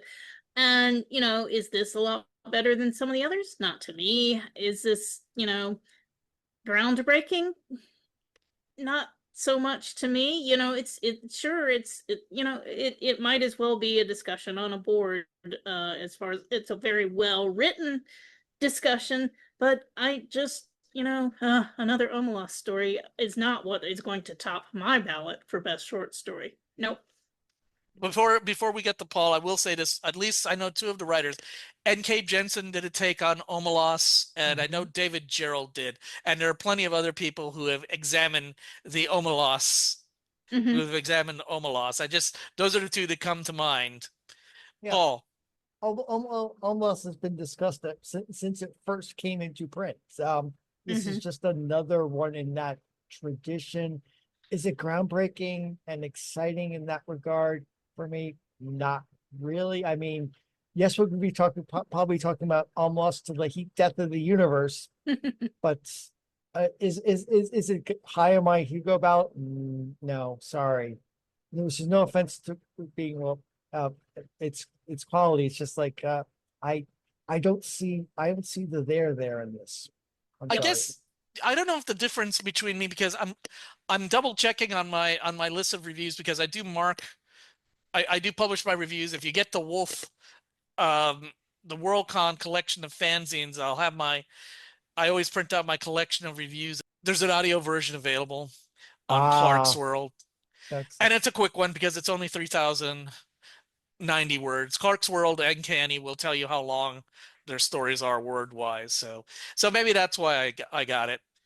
But another story that was on audio, which was a little bit darker, I don't think had as much of a sense of humor, is 5 Views of the Planet Tartarus by Rachel K. Jones. Oh, yeah. And it's essentially a brief look how prisoners are dealt with on the planet Tartarus. There's a trial and science is carried out. It is cruel, and the ultimate discovery is a shock. It's a very short piece. It's really short, and I think the audio was less than 10 minutes long, because it's a shock story. I don't think there's no real character except the narrator, who describes the horror that they are seeing in it. And if this is audio, the guy who Rindicki, God, he's got an unusual name, and he's won Grammys for his audio work, and he does all the work for Lightspeed, and it gets to the point. No word is spared, but it's definitely an idea and a shock story. Your guys' take on it? This was the top of my ballot for this category. The story is lean and mean and takes no prisoners, although it's about treatment of prisoners. It's really tight and well written and has some important things to say. It's science fiction. And it really, it's like a gut punch, but the good kind. And gosh, it gets so much done in so few words. It's great. It is spare, and not a single character merciless word is wasted in this very short story. It is a gut punch, and it kind of shows the value of resistance to tyranny. In that last line, yeah, different ways you can do that. Yeah. Yeah. It's like bam. It's like that. The last line of this story makes this story. It doesn't work without it. But that last line, which is separated off in a paragraph of its own, is like, oh yeah. Just kiss top of my ballot too. Oh, so Paul, just out of curiosity, you read it? You didn't listen to the podcast? Yeah, I read it. Okay, that's interesting, because that does change it, because, obviously if they do that last line, I mean, obviously they probably emphasize that this is the last line or the last sentence of the story.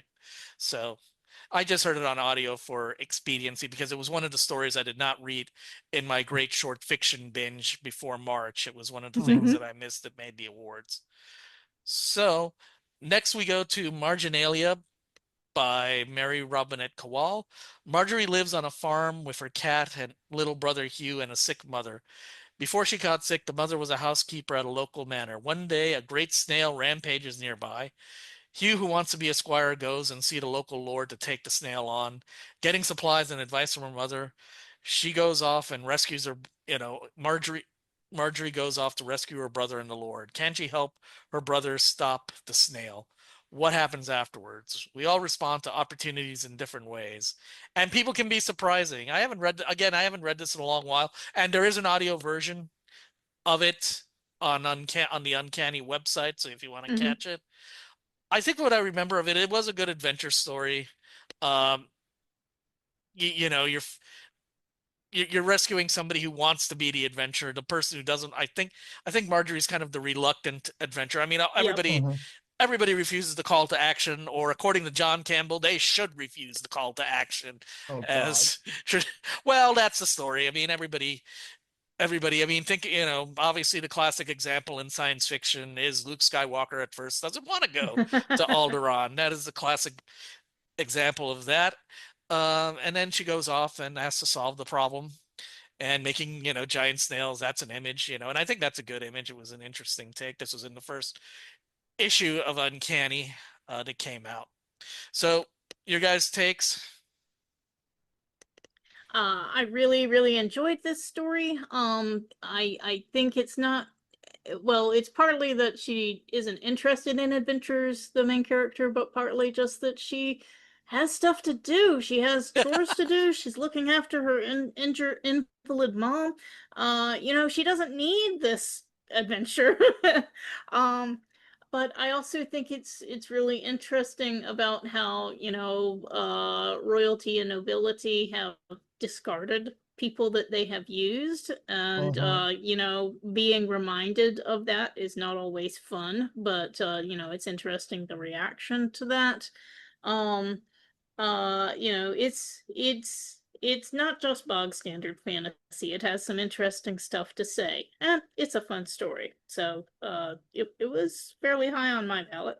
I mean, fighting snails. It's like yeah, it's like it kind of almost like commenting on the absurdity of adventure quests. I mean, if they were something else, almost anything else, the story doesn't quite work. But it's just the absurdity of rampaging slow snails that you basically they're just it. I mean, is it a metaphor for a tide of a problem that our main character just wants to avoid? Is it just showing the absurdity of adventure quests? Because it's just like I keep thinking of snail dragons from Larry Niven, but these are not snail dragons, these are just snails. It's like, but they're still destructive. It's still or is this a metaphor for slow destructive problems that we eventually have to face? I'm not sure. There's a couple different messages here you could tease out of what is ostensibly a reluctant adventure story, which I appreciate those couple of layers that she has going on here.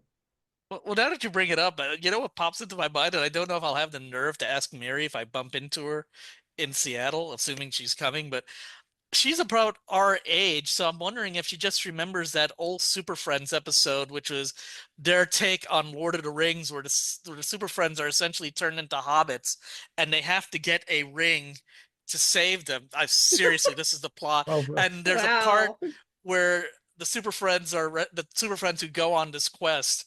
It was Batman and Wonder Woman, because although they were reduced to size of trolls or hobbits, they still had their devices to fight back with, even though they didn't have physical strength. And the thing is, they're being attacked by the spider people, but then the snails come in, and the snails actually turned out to be the good guys and fight off the spider people, and they use it to write off to go to the next part of the story. So I don't know if Mary has that memory, or it's just an amazing coincidence that we're all Xers. And I guess you guys don't remember that because you're acting surprised, or you forgot about it, because it's probably forgettable, except for somebody like me.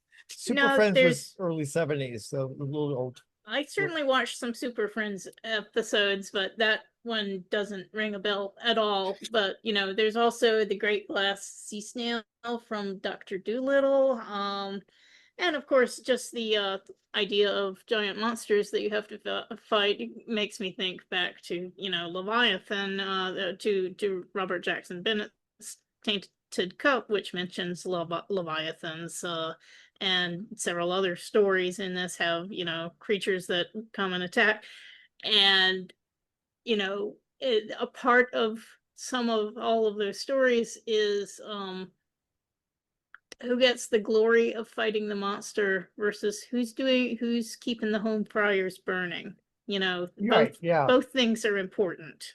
Moving on to our next story, Three Faces of a Beheading by Arcady Martin, which appeared in Uncanny. Sadly, this one did not make the podcast. This is a second-person story looking at the history as narrative.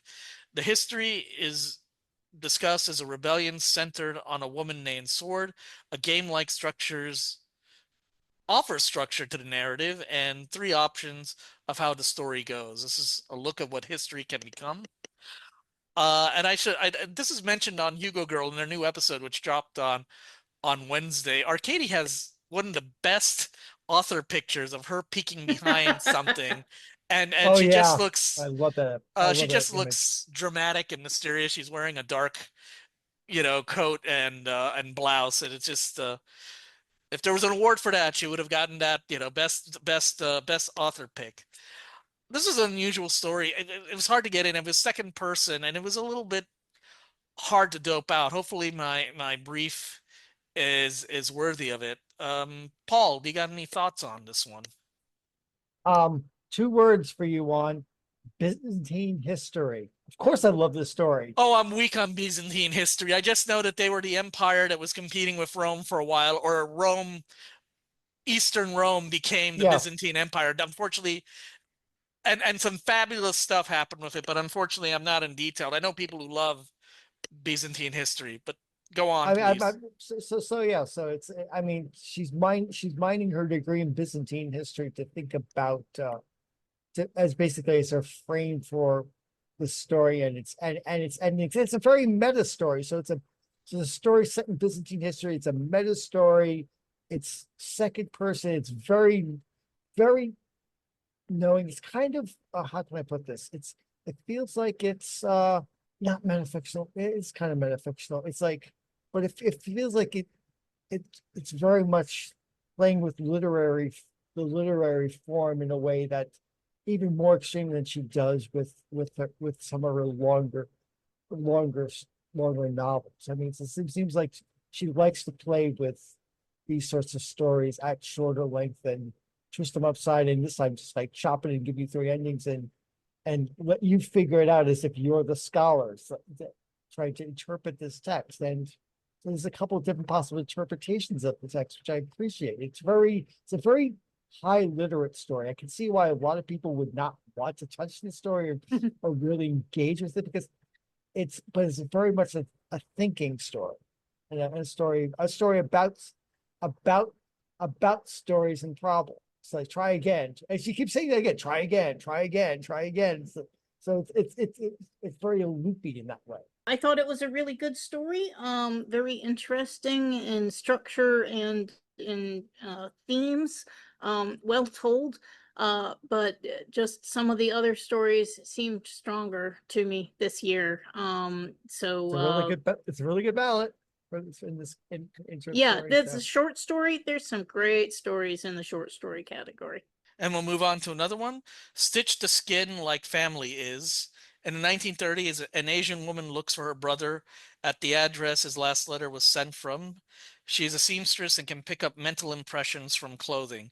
She goes to the boarding house her brother was staying at and makes a discovery. This is about a love that goes on after death. And this reminds me how scary the world can be, though there is a moment of kindness for the protagonist. I mean, this is really a borderline horror story, which you occasionally get. Dark fantasy at least, yeah. Yeah.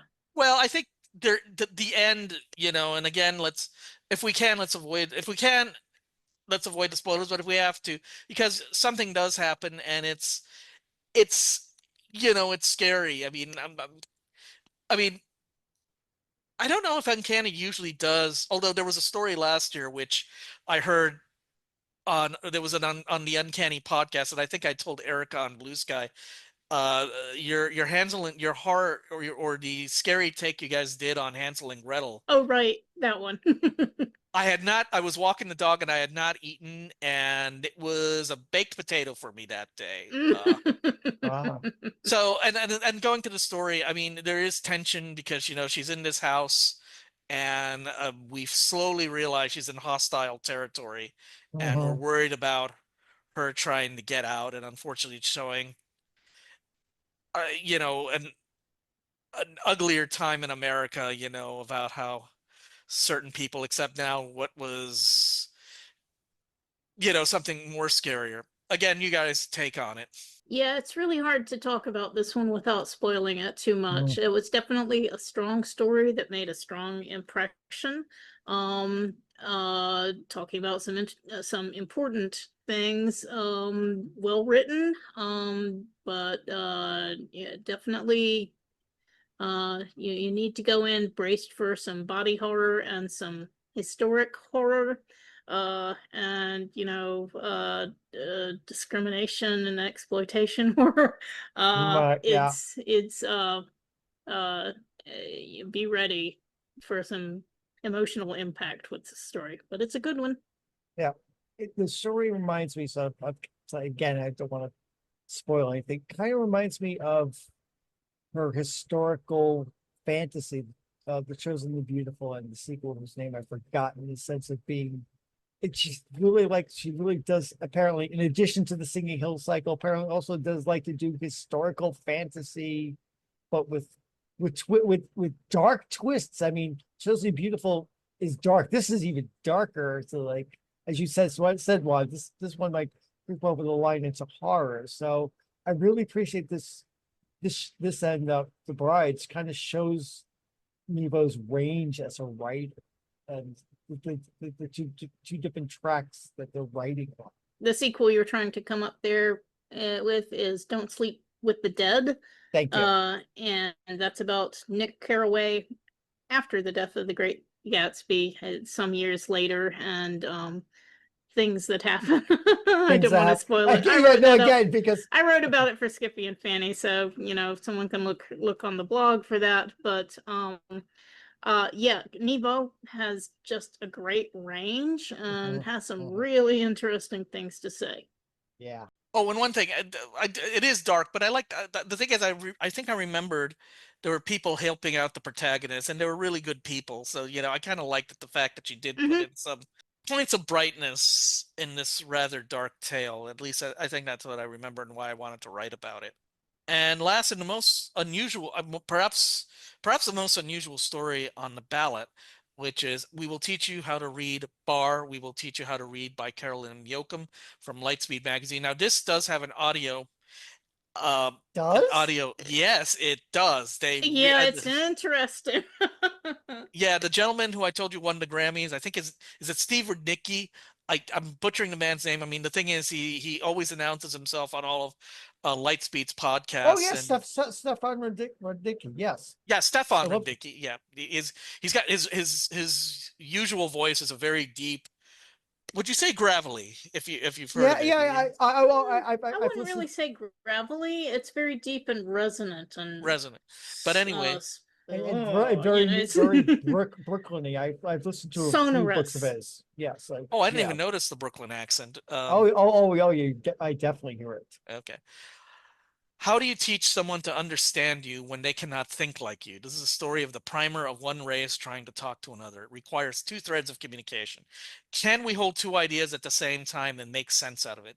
This is a story which plays with the writing and how it looks. The audio team did a great job in making this complex story. I think, like, the thing is, if you read the prose, you have two sets of writing on each side of the page. And I think what they did for the audio was, I think they read it overlap over each other. I mean, I think Carolyn Yoakum or somebody said, can you guys really do this as audio?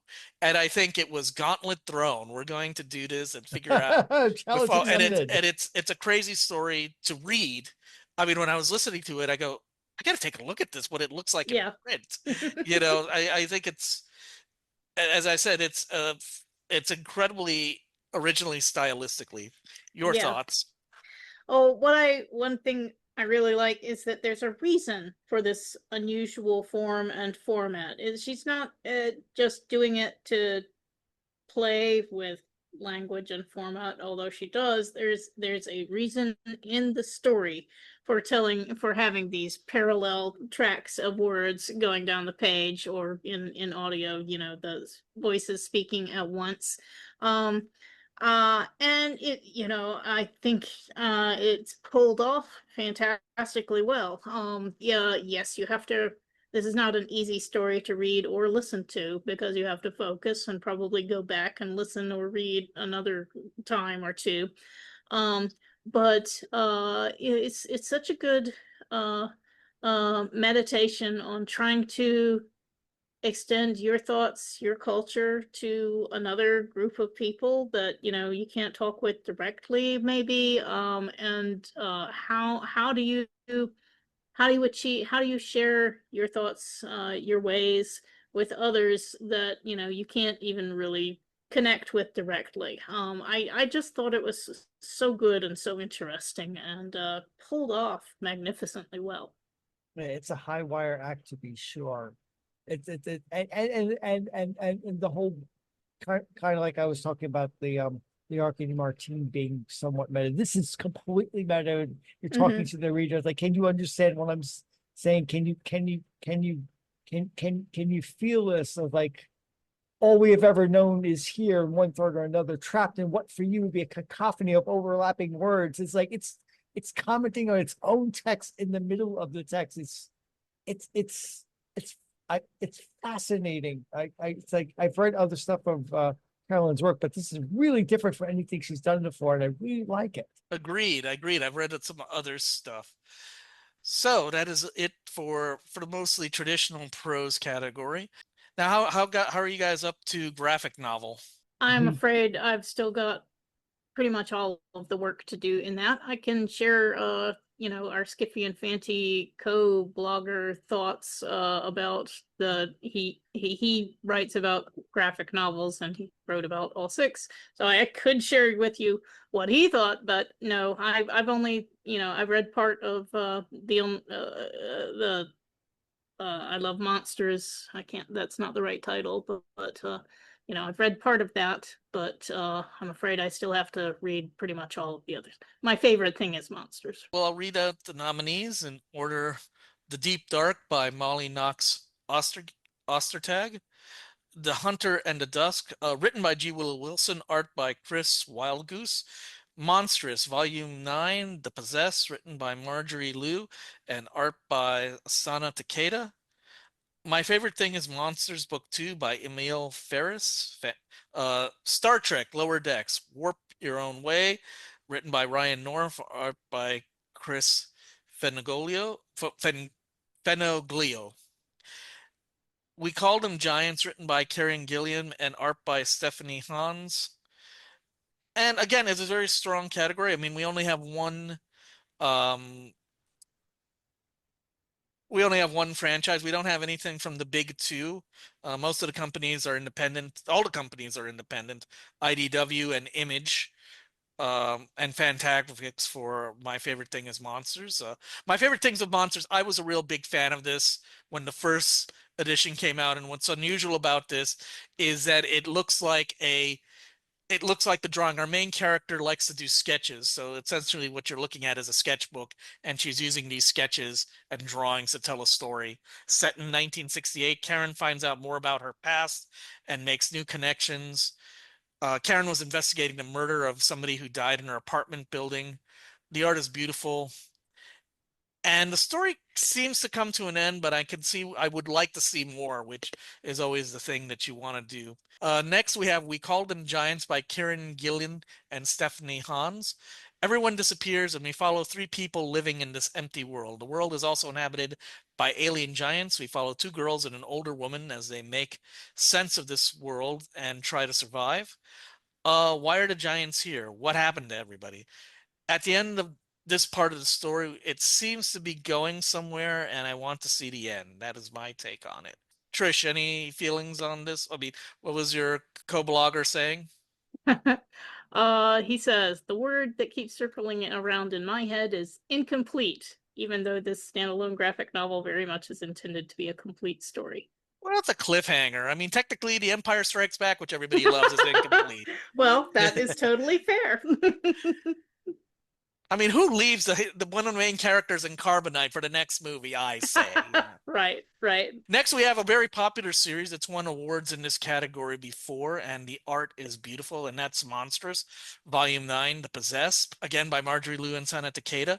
Makia, who's our main character, separated from Zin, which is this demon which she shared her body with, and unfortunately he's been separated from her. That you can use the merge, and she can, kind of like do a Hulk out and, take care of, whatever obstacles are in her way. Her father, the Lord Doctor, who's kind of the villain of the piece, is fused with Zin and is invading everybody with his forces. Can Makia figure out how to stop her father? As always, the art is beautiful. The plots are complicated and compelling. This does have an Asian orientation to it. Again, the art is beautiful. I mean, check it out. I mean, most of these you can get at your public library. Yay, public libraries. Monstrous keeps getting nominated. I read the first couple of Hugo Finalist Monstrous volumes and thought that they were beautiful, but the story did not compel me. So I haven't read this one, and I'm not sure that I will. All right, fair enough. I will say this: it doesn't get nominated every year because I think they skipped. And the thing is, I don't think I noticed it because it was kind of like one of those arcs where, okay, we're taking the characters somewhere else, from the main action, and then we're going to bring them back at it, because I don't think they nominated Volume 8. Now we're going to, the next one is based on, of course, one of the greatest franchises in science fiction history, but also had some fun with the format. Star Trek Lower Decks Warp Your Own Way by Ryan North and Chris Fingolio. Something is odd with Mariner's Day. She's reliving the same day and catastrophe happens before the restart. What is going on? Can she figure it out, or is she doomed to be in a time loop forever? This is a choose your own adventure. Yeah. There is a trick, and you might need to go online to figure it out. And there is no shame there, because I hope there isn't, because that's what I did. It is an elaborate scheme that will test the Lower Deck team, and a nice wink to Trek's history. Did you guys? It's in the packet. Obviously, all these stories are in the package. You guys get a chance to check it out. I think it's worth checking out. This is a fun. I don't know if anybody has done something like this in a while. Do a choose your own adventure comic book, and you have to mark the. I had to write down on a piece of paper next to me. Okay, if this trail, or no, what do you call it? If this thread goes into, if I get killed in this thread, where do I go back and make the other choice? Right. Yeah. I haven't read it yet. I definitely do intend to read it. I love Star Trek Lower Decks, and I love choose your own adventure type books, interactive fiction, because choose your own adventure is copyrighted. But Stephen Guggenmiller liked this book a lot, and I do intend to read it. I just haven't had the time yet. All right, fair enough. Save it on your Hugo palette before they turn it off. I like this one a lot. This is the top of my ballot. This is the only one I've actually read completely. And having read a lot of choose your own adventure books, I kind of figured out what was going on and how do you break out of the cycle, because there's a choose your own adventure book where you have to break the rules to find the best ending. That book is UFO 5440, and you have to break the rules to get to the best ending in that book. And so as I was going through this, I was thinking, well, maybe I have to break the rules, and I figured out where to do it, and that was very gratifying. So yes, I like Star Trek Lower Decks. I like interactive fiction. Thank you, Trish. And so yeah, this is kind of peanut butter and chocolate, you know. No, good. I will say this, the choose your own adventure people, yes, it is trademarked, but they are not draconian about it, because I think a friend of mine wrote a choose your own adventure play for the Fringe. Actually, I think they decided they did so well, they got an encore performance on Memorial Day, which is the two top shows of each venue. And they just played it out. But I guess at that time, and this is a few years ago, might have been in the 2010s, at least they weren't upset. I mean, I didn't send the horde of lawyers that they changed it, or they were too small to take advantage of, or to prosecute. So I just wanted to let that out. David Strauss, and I wish I could remember the whole title of the play, but it was, actually everybody got a fan which said option 1 or option 2. And, that's how that's how the audience chose it. So next is The Deep Dark by Molly Knox Ostertag. This is done by an independent. Mags is reunited with her old friend Nessa. Nessa has returned to the desert community near the Joshua Tree National Park, where she and Mags grew up. Mag takes care of her grandmother and a dragon-like creature. Mags is responsible for making sure the creature does not cause trouble, but it drains her. Is there a way out, or a different path she can take? Can Nessa show her the way? This is about family and friendship, and sometimes you need to look at a situation from an angle. Things may not be as restrictive as they see. Ostergang makes a good use of color in telling her the story. Her art conveys the feeling of the setting, which is a desert setting. I'll really, this is my favorite one. The Star Trek one I really like, but this one, I actually had to go and check it out from Hoopla. I don't know if you guys are familiar with Hoopla. That is the online. I should look on Hoopla, yeah. Because unfortunately the packet, I don't know why Miss Ostertag or maybe the publisher would not give us a full version, but I needed to know how it ended. So, and actually I found out, oh wait, I could get it out of Hoopla. Although I had to go to the library to get 2 of the YA books, which also had samples in it. And actually they were the 2 shortest ones, because I usually read bigger to smaller on the novel packet. But this is a fun one. I mean, it's kind of interesting because it seems to be black and white, but then they do the color they do flashbacks and colors. And then at the end, because something happens, now it's all in color. So I thought that was a fun way to do it. And I like this. And it was a fun story. I should mention, I don't know if Nessa's trans woman. I think when she wasn't, obviously she didn't transition when she knew Mags, and she comes back from living in LA and makes Paul, you should check this out. You know what she does? She does pinhole photography. That's her thing. She actually has a pinhole camera, and she's taking pictures because they live within driving distance, or at least reasonable driving distance, of the Joshua Tree Park. Because there's a big set piece that happens at the Joshua Tree Park. I don't want to say anything more than that. So, have you guys checked it out? Not me. I just checked it out of Hoopla, so good, I will definitely be reading the whole thing. So no, again, Stephen Guggenmiller loves this one. Truly outstanding graphic novel, nuanced, meticulous, thoughtful, strikingly effective use of art, subtle characterization, glowing review. Oh, and as it should be, as it should be. Um, Last story is The Hunger and the Dusk, Volume 1, written by G. Willow Wilson and Chris Wildgoose. G. Willow Wilson is one of the co-creators. I think she might be the co-creator of Miss Marvel, which she won a Hugo for that first story arc. And essentially, this is more of a traditional medieval fantasy. There's a threat that unites old enemies. Orcs and humans must unite against the Vangals or face disaster. Old hatreds are hard to deal with. We follow an orc teamed with humans trying to scout out the Vangals. We see the orc on their own terms. So this is a great take on a race which is usually shown as being hostile.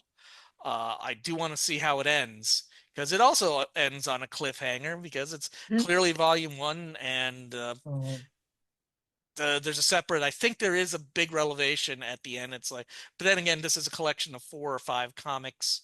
I think this is one of the longer ones, because I think I read it in the order I shifted it around of how long it was after I read the Star Trek. I think the Star Trek one was the only one I read first, and then the other ones I read in descending order. Do you guys have any thoughts on this? Or I do not. Well, I'll pass on Stephen's thoughts again. Deft writing, the art, Wild Goose draws feelings adeptly, and is also good at drawing sword fights. So they are in favor of this book. Don't go away. Don't go away. We'll be back with more Mark Who 42 after this. Hello, geeks and geekettes. I'm Steve Megatron, and if you're looking for a podcast that covers a vast array of geeky topics, then check out Altered Geek. Altered Geek covers superheroes, Star Trek, pop culture, comics, film, television, animation, gaming, tech, and more. So check out Altered Geek and get altered, get geeky with the Altered Geeks every Friday on iTunes, Stitcher, Google Play, SoundCloud, Blog Talk Radio, and the Geekcast Radio Network. You are listening to Mark Who 42's Universe. So now we go into best dramatic presentation long form, and the dividing between long form and short form is about 90 minutes. In order of the ballot, well, actually, I do follow alphabetical order because there is a creative team, although for my presentation, I usually concentrate on screenwriters and the director.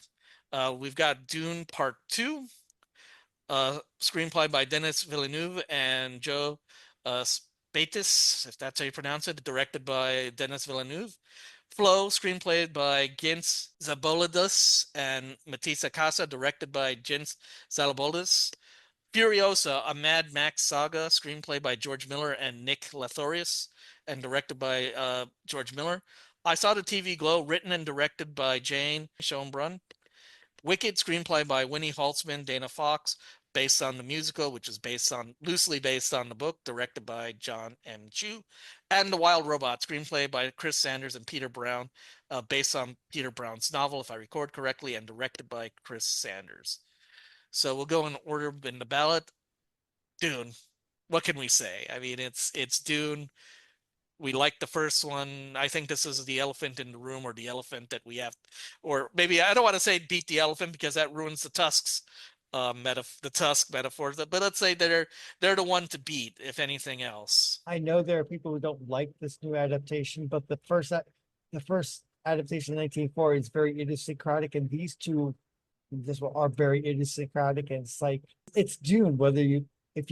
I don't think this will convert you to liking Dune if you didn't already like Dune. That's kind of a problem in the movie. I think the movie kind of has a very much if you like the novel, you may like this rather than vice versa sort of feel to it. I don't think no movie can contain Dune. I mean, not even a miniseries can't really contain Dune. That's the problem. It's like you rely on knowledge of the text to understand the movie best. I mean, did you feel the same way about part 1, or? Yeah, I did, especially because you need to know, at least have a base part with the text in order to grok Dune. I mean, remember for the old movie in 1940, they're handing out cards to people in theaters. Well, I read the book before it came out, before the movie came out. Mm-hmm. My brother kind of pushed it because he read it before I did, but he says, "Hey, man," and then I said, "Well, I should read the book So I didn't need the cards. I had already, it was still Right, but fresh you in my need mind. you need the book or the cards to understand Yeah. June either then or now. That's the weakness of the movie. I mean, I I think it's beautiful in some parts, but yeah, it's like it's an adjunct to the book, not standing on its own, which is a weakness. But it's likely going to win this Hugo. All right, next movie, which is very controversial in my friend circle, Flo, and it's controversial because my friend loves cats, and she felt that the cat was put in danger, and she felt it was insulting to cats. But I loved it. It's beautiful to look at, and I felt the cat was a hero. I would argue, but I showed it to my friend. I mean, the thing is, the only animals hurt in this are fish. Uh, because I guess that was fair game and food, and they can't remember anything after 2 minutes, or at least as long as Dory can remember it. If you get that reference, that was a popular film. So, and it did win the Oscar. Guys, any feelings about this? I really enjoyed watching it. It's beautiful. It's no dialogue, by the way. You're just watching and listening to, music and sound effects. But it's a very well told story despite the lack of words. I don't see why it would be considered insulting to cats, but My friend was very sensitive. My friend, unfortunately, some bad things happened to her cat. I'm sorry to interrupt you, okay. Trish. Yeah, that's So okay. just before I showed the film, maybe I shouldn't have showed the film even, and I did know that some bad things happened to cats. The cat is chased by dogs in the opening scene, and that might have sent off a trigger. Also, the fact that, our cat's that good of a swimmer. Now, if another mutual friend of ours said, "Oh yeah, no, one time I think our family, when we wanted to wash the cats, we just threw them in the pool, and they made it." I mean, and my friend did not find that funny. Yeah, I mean, certainly someone should go to watch this with trigger warnings or content warnings, because there are some pretty harsh things that happen. I would not think of this as just, a happy little Disney film, animated film. There's some really bad things that happen to some of the characters in it. But at the same time, there's a lot of interesting stuff about, how much emphasis you put on your own survival. How do you reach out to others? When do you share, and when do you guard what you have? And what's appropriate behavior in a group? And but it also had some interesting things to say about, what would happen to mainly the pets, but also wildlife, if humans suddenly disappeared from the world, and how would they all interact with each other? And toward the end of the movie, there's a bit of an explanation, sort of what may have happened to at least some of the humans in the world through what happens to another character. I thought it was really interesting, and I'm not sure of everything they were trying to say with this movie, but it's certainly well worth watching. It's a beautiful movie. It's a moving movie. It doesn't need dialogue to tell these animal stories. There's a lot of stress and danger for these animals put on. I know I saw some dialogue on Blue Sky about people being traumatized by what the cats and the other animals go through in the course of this movie. And there is animal peril in this movie. If you can't stand animated animals being put into life-threatening peril, this is not the movie for you.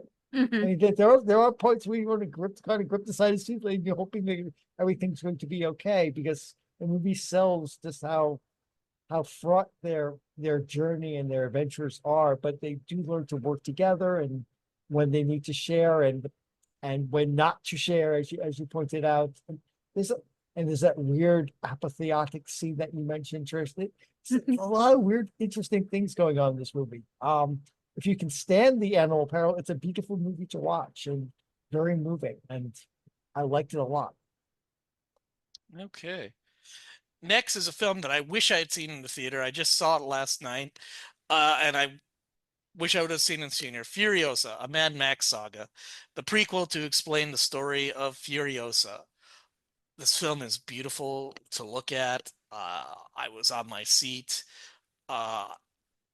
I did have to recharge myself because it just been a long day, but I wanted to know what's going on in this film. And again, George Miller does it again. Now, I did hear one negative review by a reviewer I respect by the name of Mark Bernardin, and his review amounted to his opinion on sequels.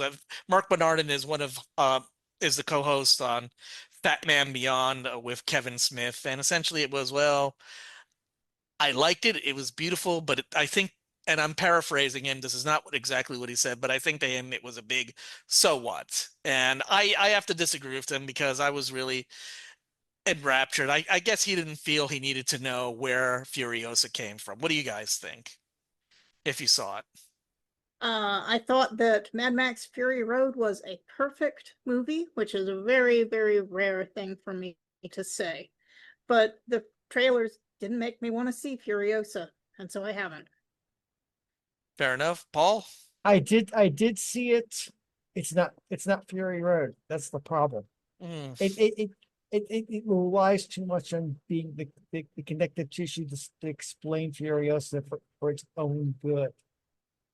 I mean, it's not a bad movie, but it's kind of like the Dune problem, except in this case, it's another movie, not a book that you're kind of relying on to make this story. Without, if Fury Road did not exist, this movie does not work, and that's a problem. Mm. That's inherently self-limiting. A movie should stand on its own. It doesn't.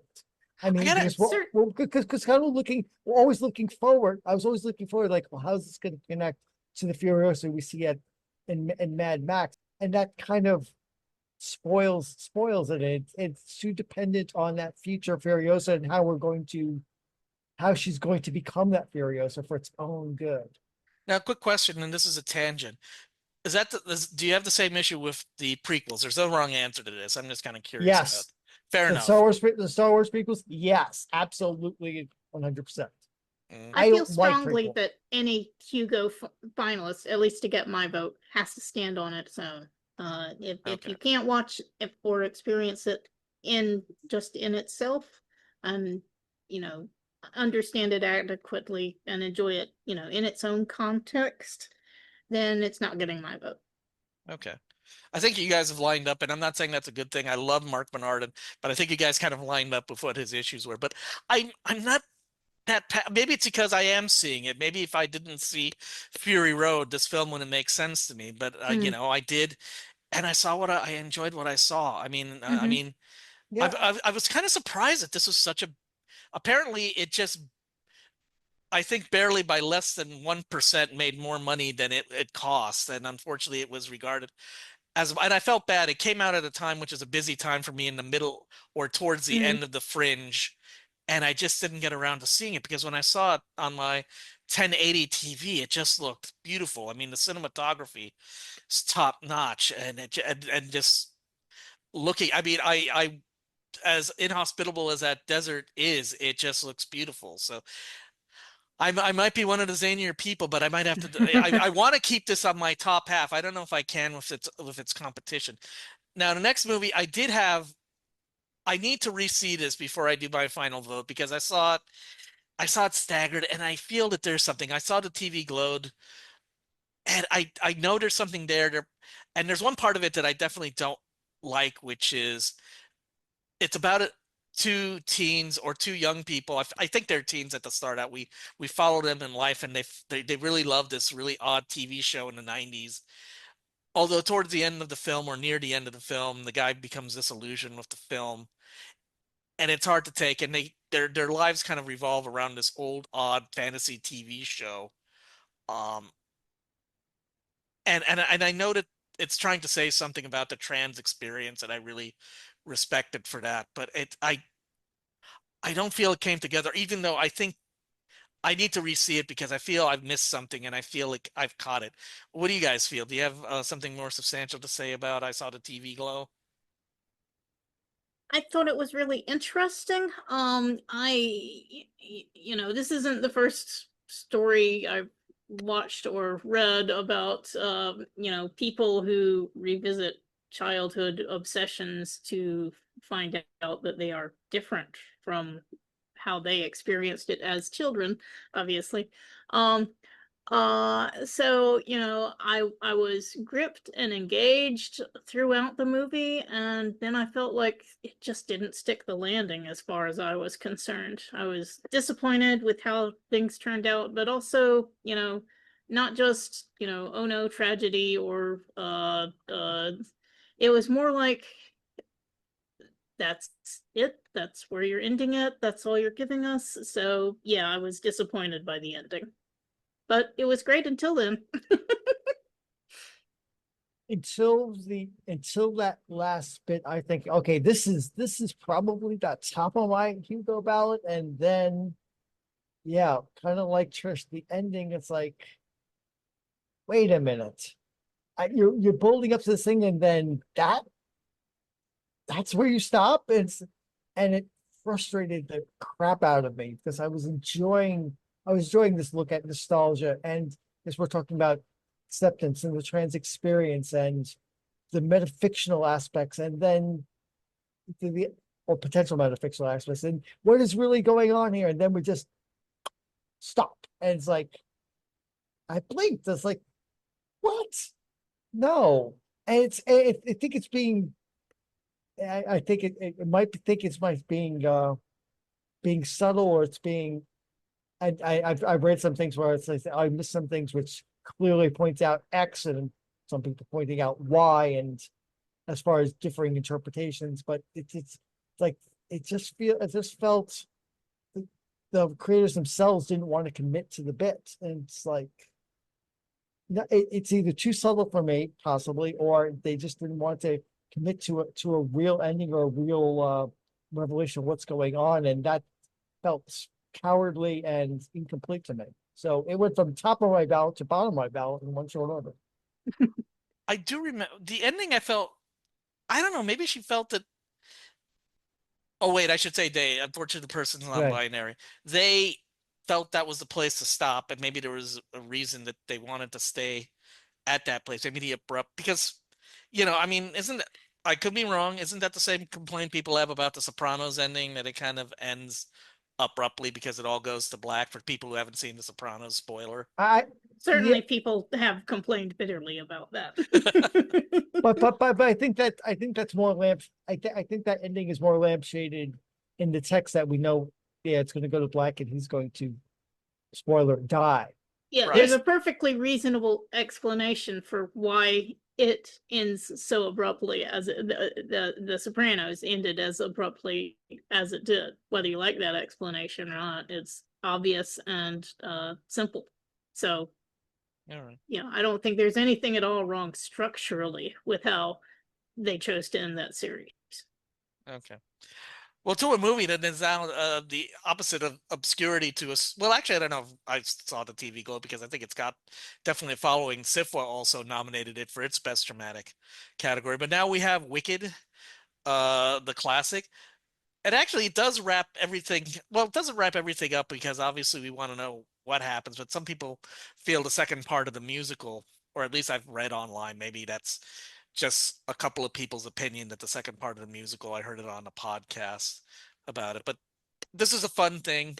It won a couple of Oscars. I think it definitely should have won it. It definitely deserved the nomination if it didn't win for production design, because the sets on this look beautiful and expensive. I think there was no money, was no object on the look of the film. And obviously, also, I think some people feel that all the good songs are on this side of the film. And, now, there's obviously the second part of the, although, have either of you seen the musical? I forgot to ask my friends who have seen the musical. Yeah. What did they had to expand on it? Because there's no way a musical can be 4 hours long. Or, I mean, I know they saw it when it played locally here at the Dr. Phillips, which is the Orlando theater. Although my friend calls it the Walmart of theaters, because, a lot of money goes into it, and it's killing off the smaller theaters in the area. At least that's my friend's take on it. Your thoughts on Wicked? I didn't watch it. I'm not a big fan. It's a no value for me. Okay, that's fair. Just curious, is it just because it's a musical, or it's just Wicked? Remember, I can't hear comprehend music well. So Right. musicals have never been my thing. All right, fair enough. I know some people on the Radio Free Scour podcast, two guys that I respect on it. The Trek, the Trek musical last year, or no, the 2 years before, was an abomination that they will never watch. Although I always keep wanting to. I need to write them an email. Goes, if you did it for a charity, would you watch? If people would give you money, how much money would it take to go to charity for you guys to watch it? Trish, what are your thoughts?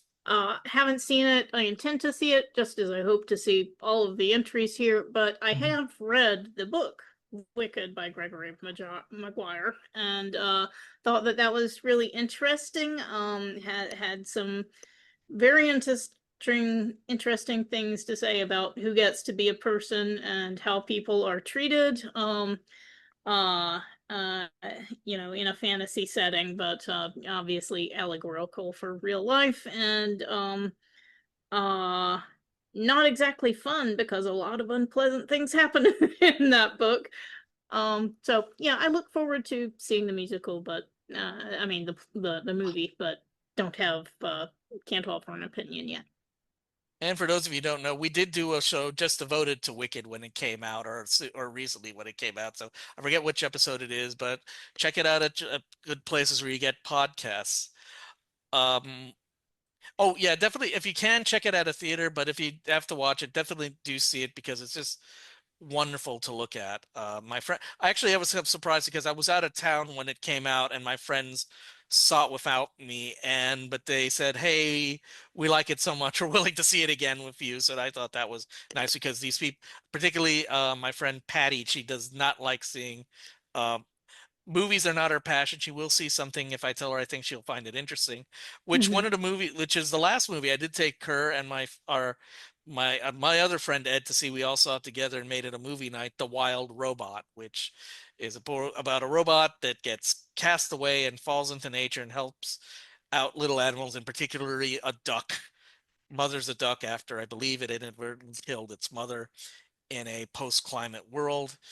It is beautiful to look at. This is definitely on my top of the list for it. I can't say enough good things about the movie. I think my friend the librarian, who also Pat the librarian, saw it, and I think she read the book, and we all loved it. All came out smiles. Your takes?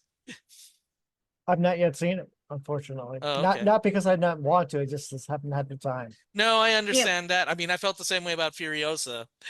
Although you found time for Furiosa, not for Wild Robot. I'm teasing. I question you on that, but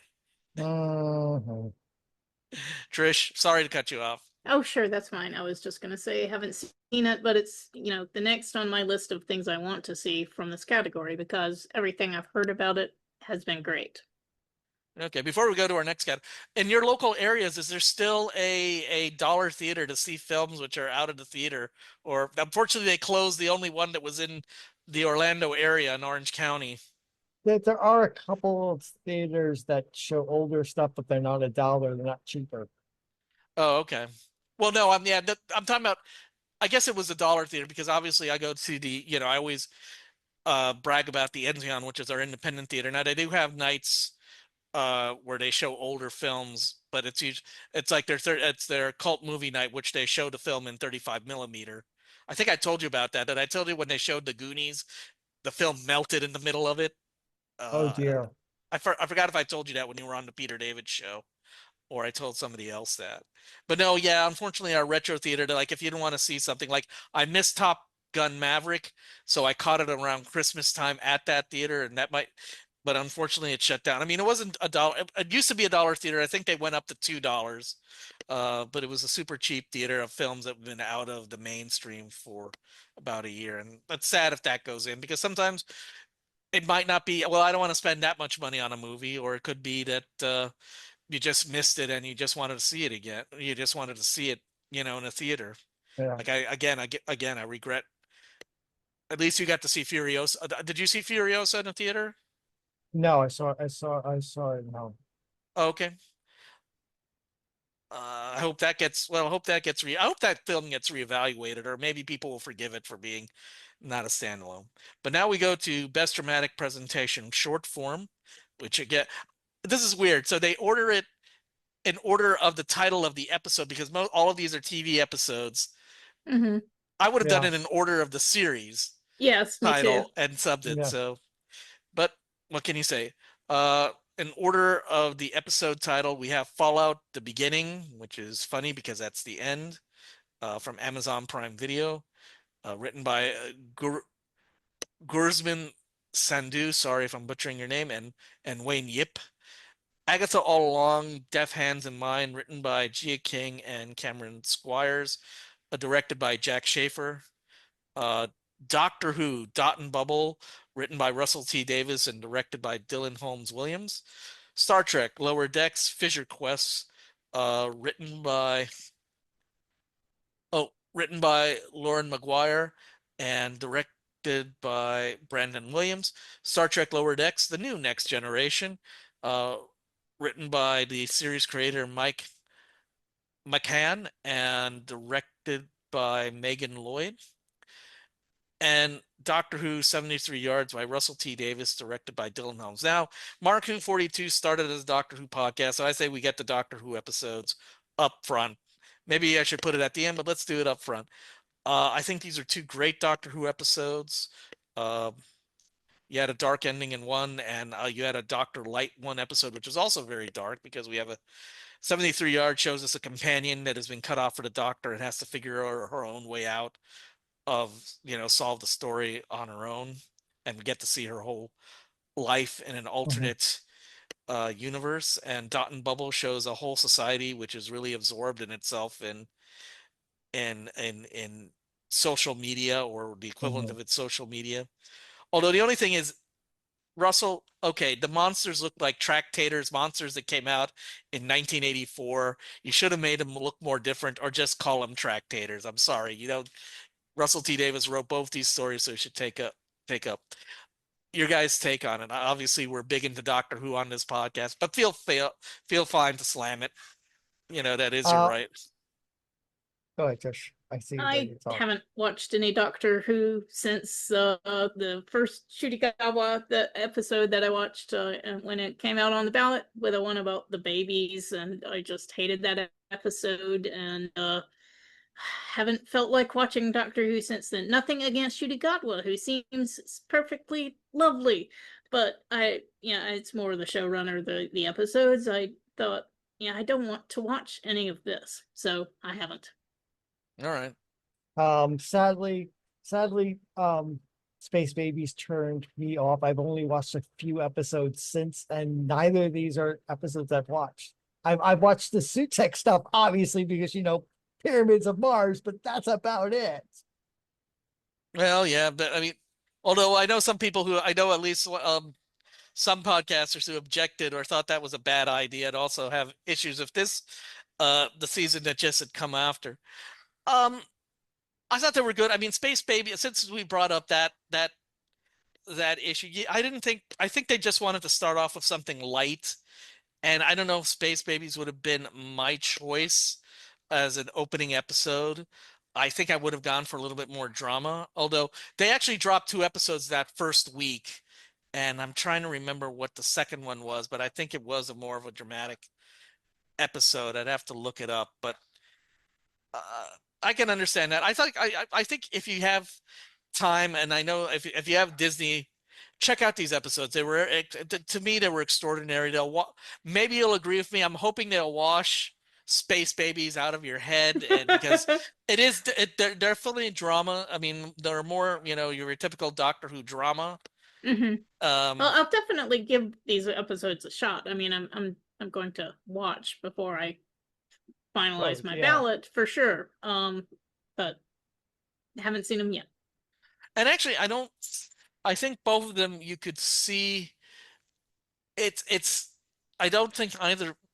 I think if they are part of it, they're tangentially over the big arc of that season. But I think it's very thin. I think they're quite clearly standalone stories. Although no, they only make a reference to something in 73 Yards. but I think 70 my for this category, I feel this is my opinion, and this is not how, if you don't want to do it this way, I feel you should only nominate one thing per show. Unless it's a two-parter. Actually, I'm kind of surprised I they remember didn't. I remember the days where we'd have 4 Doctor Who episodes on a ballot out of Yeah, 5. Yeah. I think it was only 3. That might have been the max. If I'm Okay, yeah, incorrect about that, maybe I'm exaggerating a bit, but it was like this ballot is Doctor Who and something else. yeah, that was. I mean, and unfortunately, I don't think Doctor Who has won since the Water from Mars. I don't think they've won anything since then. At least on the top of my head. But definitely do check out those episodes. Now, alphabetically, we would start off, in my opinion, with Agatha All Along, Deaf Hands in Mind, which is about the character, which is a fortune teller, and we're seeing her life unstuck out of time as they're trying to get out of a tarot themed trap. Yeah, I was gonna Challenge. say escape room. Yeah, It's an escape sure. room where you're gonna Mhm. get killed, and we actually talked about we did a show on Agatha All Along, and I love this episode.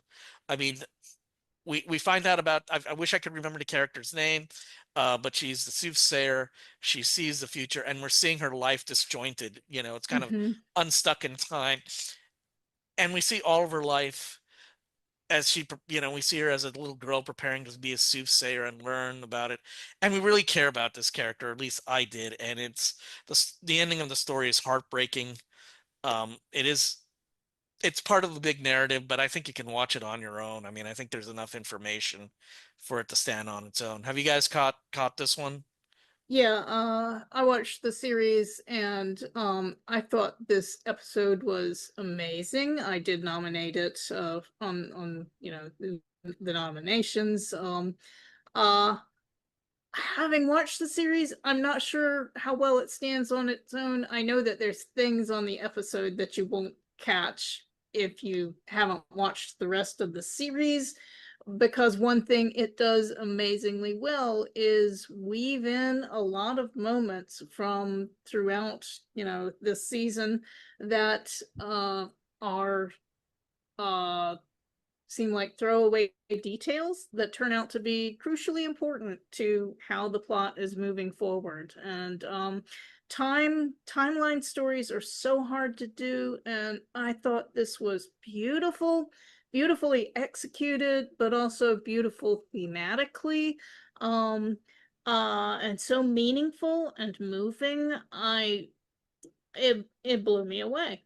I thought it was by far the best episode of the show.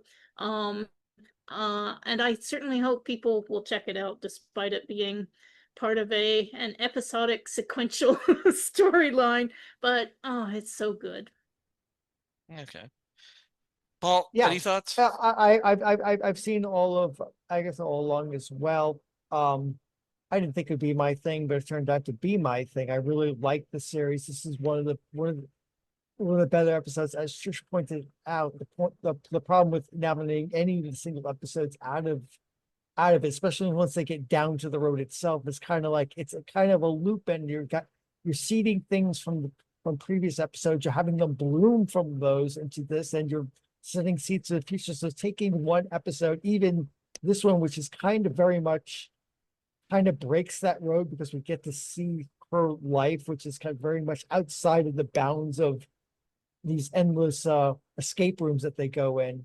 So I guess if you're going to nominate an episode of Agatha All Along, this is probably the best one. But again, it doesn't 100% stand on its own, though it tries hard to do that, because we're not seeing Agatha's story for change. We're seeing Lilia, I think it's Lilia's story in this timeline format, and it's really touching and really, really good. I'd like to watch. Okay. Now we go into another story, which is part of an arc. I mean, it fall out the beginning, but it's actually the last episode of the season. Essentially, we come to the conclusion. We have our main character who's searching for her father, and she finds out some starting revelations that not everything that she knew about her world is true. And actually, it does, although it wraps up, I think, the storyline of her quest. It starts another quest, and I think a second and a third season has been promised based on Fallout. Of course, this is inspired by the popular video game. I had a friend of mine who I talked about what he thought about the show and how certain things that how the video game work, and he told me that this is pretty true to it. And I thought it was okay. I did see. I saw this rather quickly. I forget if it was 8 episodes, but I got through it in a day, and it kind of moved quickly. Have you guys caught this? I mean, I think this is there were some interesting ideas. It was kind of the video game kind of provides a retro. It's an alternate history of a kind of a retro post Cold War, still in the in the 21st century. Although there's kind of a 50s attitude towards it. Yeah, it's a retro apocalyptic future. I haven't played the games or seen the show, but I get the gist of what it tries to do, but I just have not got around to actually watching the show at all. I don't even know what's it called? What service it's on to watch. Oh, Amazon Prime. Oh, mug. Oh, so it's been there all along and I've never watched it. Oh well. Well, I mean, check it out. I mean, some people put in some rotating boycotts, and so check your local area whether you shouldn't be on Amazon. But that's up to your choice. I'll love you anyway if you don't if you don't do it. That's your choice. But I've been trying to follow that. A friend of mine makes me aware of it. Some of them are easy. Some of them would be a challenge. But fortunately, I saw it on the day that we weren't boycotting Amazon. And then we have the 2 episodes of Star Trek, the conclusion of really Star Trek Lower Decks. And I'm kind of angry about this because if you take a look at the wiki page for each season of Star Trek Lower Decks, the art is a parody of the start of the original series Star Trek movie it's on. So they should have done a 6th season, so we would have gotten our undiscovered country poster parody. With the crew. If you go to wiki, you'll find it. And of course, again, well, actually, this is interesting because we go into the Star Trek multiverse. I forget if in Fisher Quest we actually get that a cameo from the Klingon from the first series of Discovery. Yeah. Which my problem with that was, it's like, well, why? And also, Kevin Smith kind of pointed out that the poor actor could barely move their head in it, so that wasn't a practical thing to do. But again, the story is they're trying to save the Trek multiverse, and at the conclusion of Fisher Quest, the transporter clone of Bradford's clone says, well, if the other Bradford can just keep his head. And of course, when he gets the message, he runs off screaming, but he eventually calms down and decides to figure out and solve the problem, which we get in the next new generation, which is a conclusion. Although, as somebody pointed out when they did the conclusion for season 3 of Picard, we want to know what happened to Mariner, and what happened to Baramer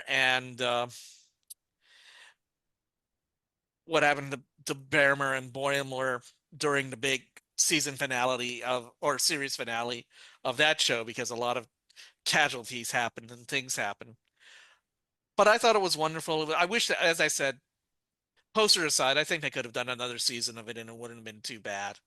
Well, I mean, it's hard to talk about these 2 episodes, this and the next one, because they cut the back-to-back, the final episodes of the series, so it's kind of hard to disentangle the 2, in my mind. Yeah, they would almost work put together as a best dramatic presentation long. I know that it would never win in that category if they tried to nominate it. Well, no, it'd still be under an hour.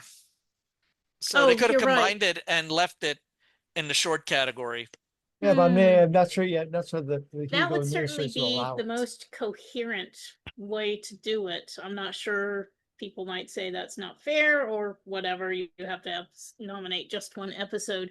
But I mean, both of these episodes were really fun and exciting to watch, and they picked up they showed so much love for the show and for the franchise in general, picking up so many things, giving so many Easter egg presents to everybody. Oh my God, so many. So much love for the fans, and and for everything. So I really passionately love both of these episodes. I wish I could vote for them as a unit, but I can't. So if I have to pick one, I think I'd actually go for Fisher Quest.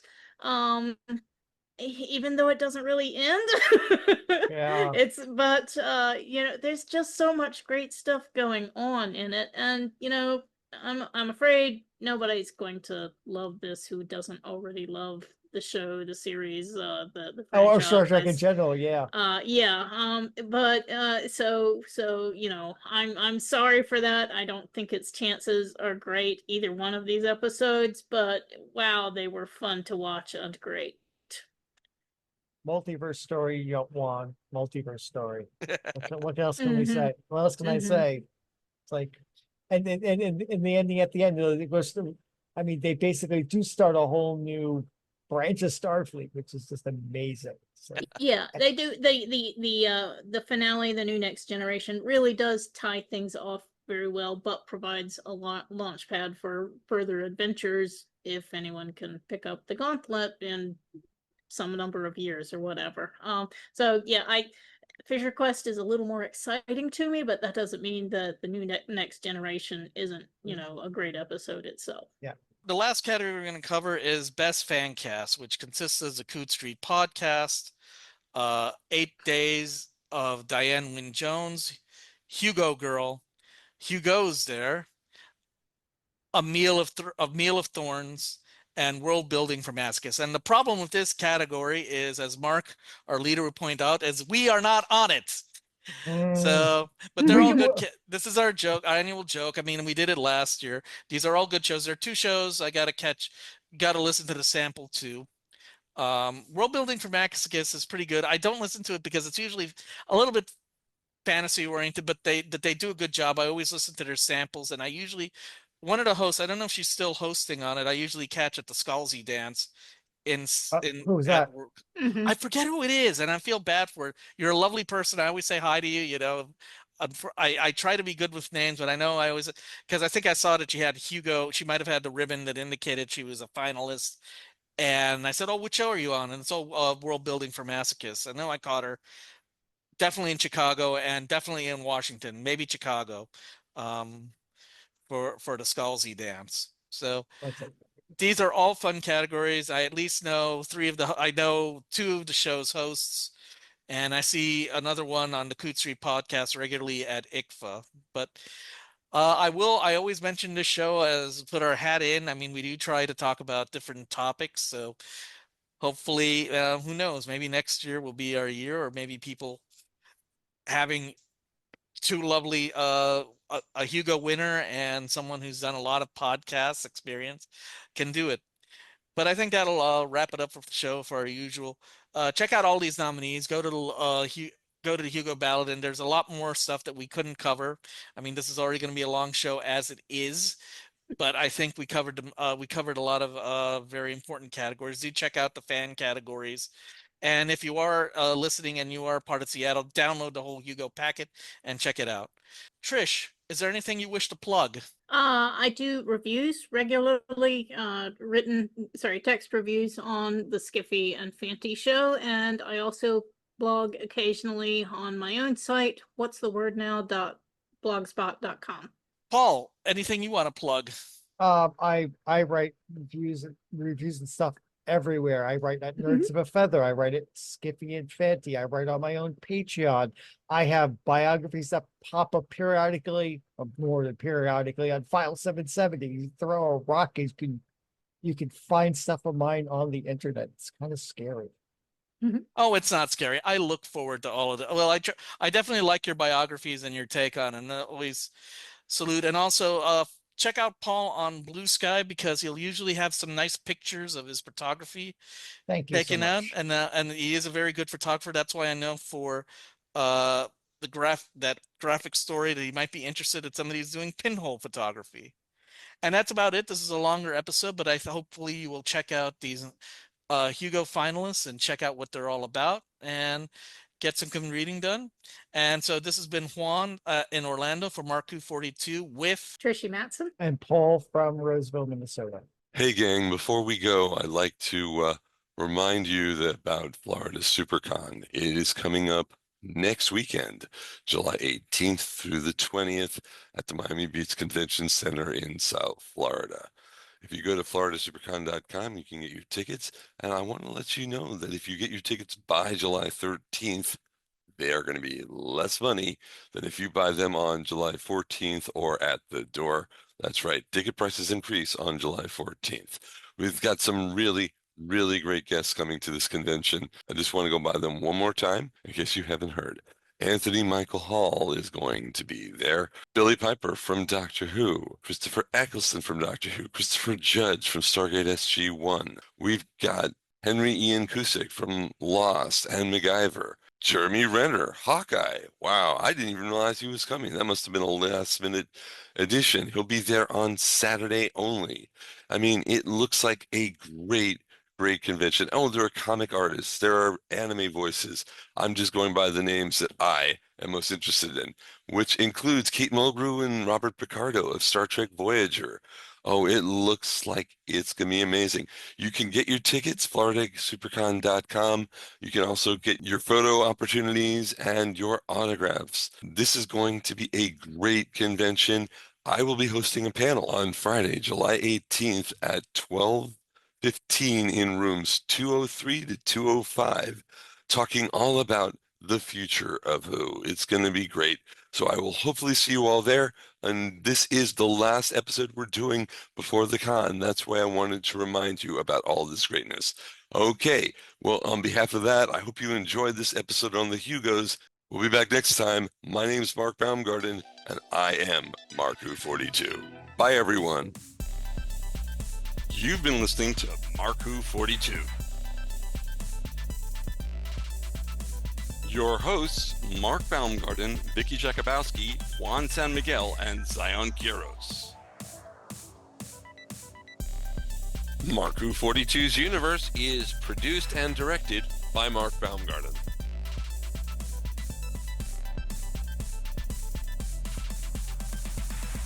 Copyright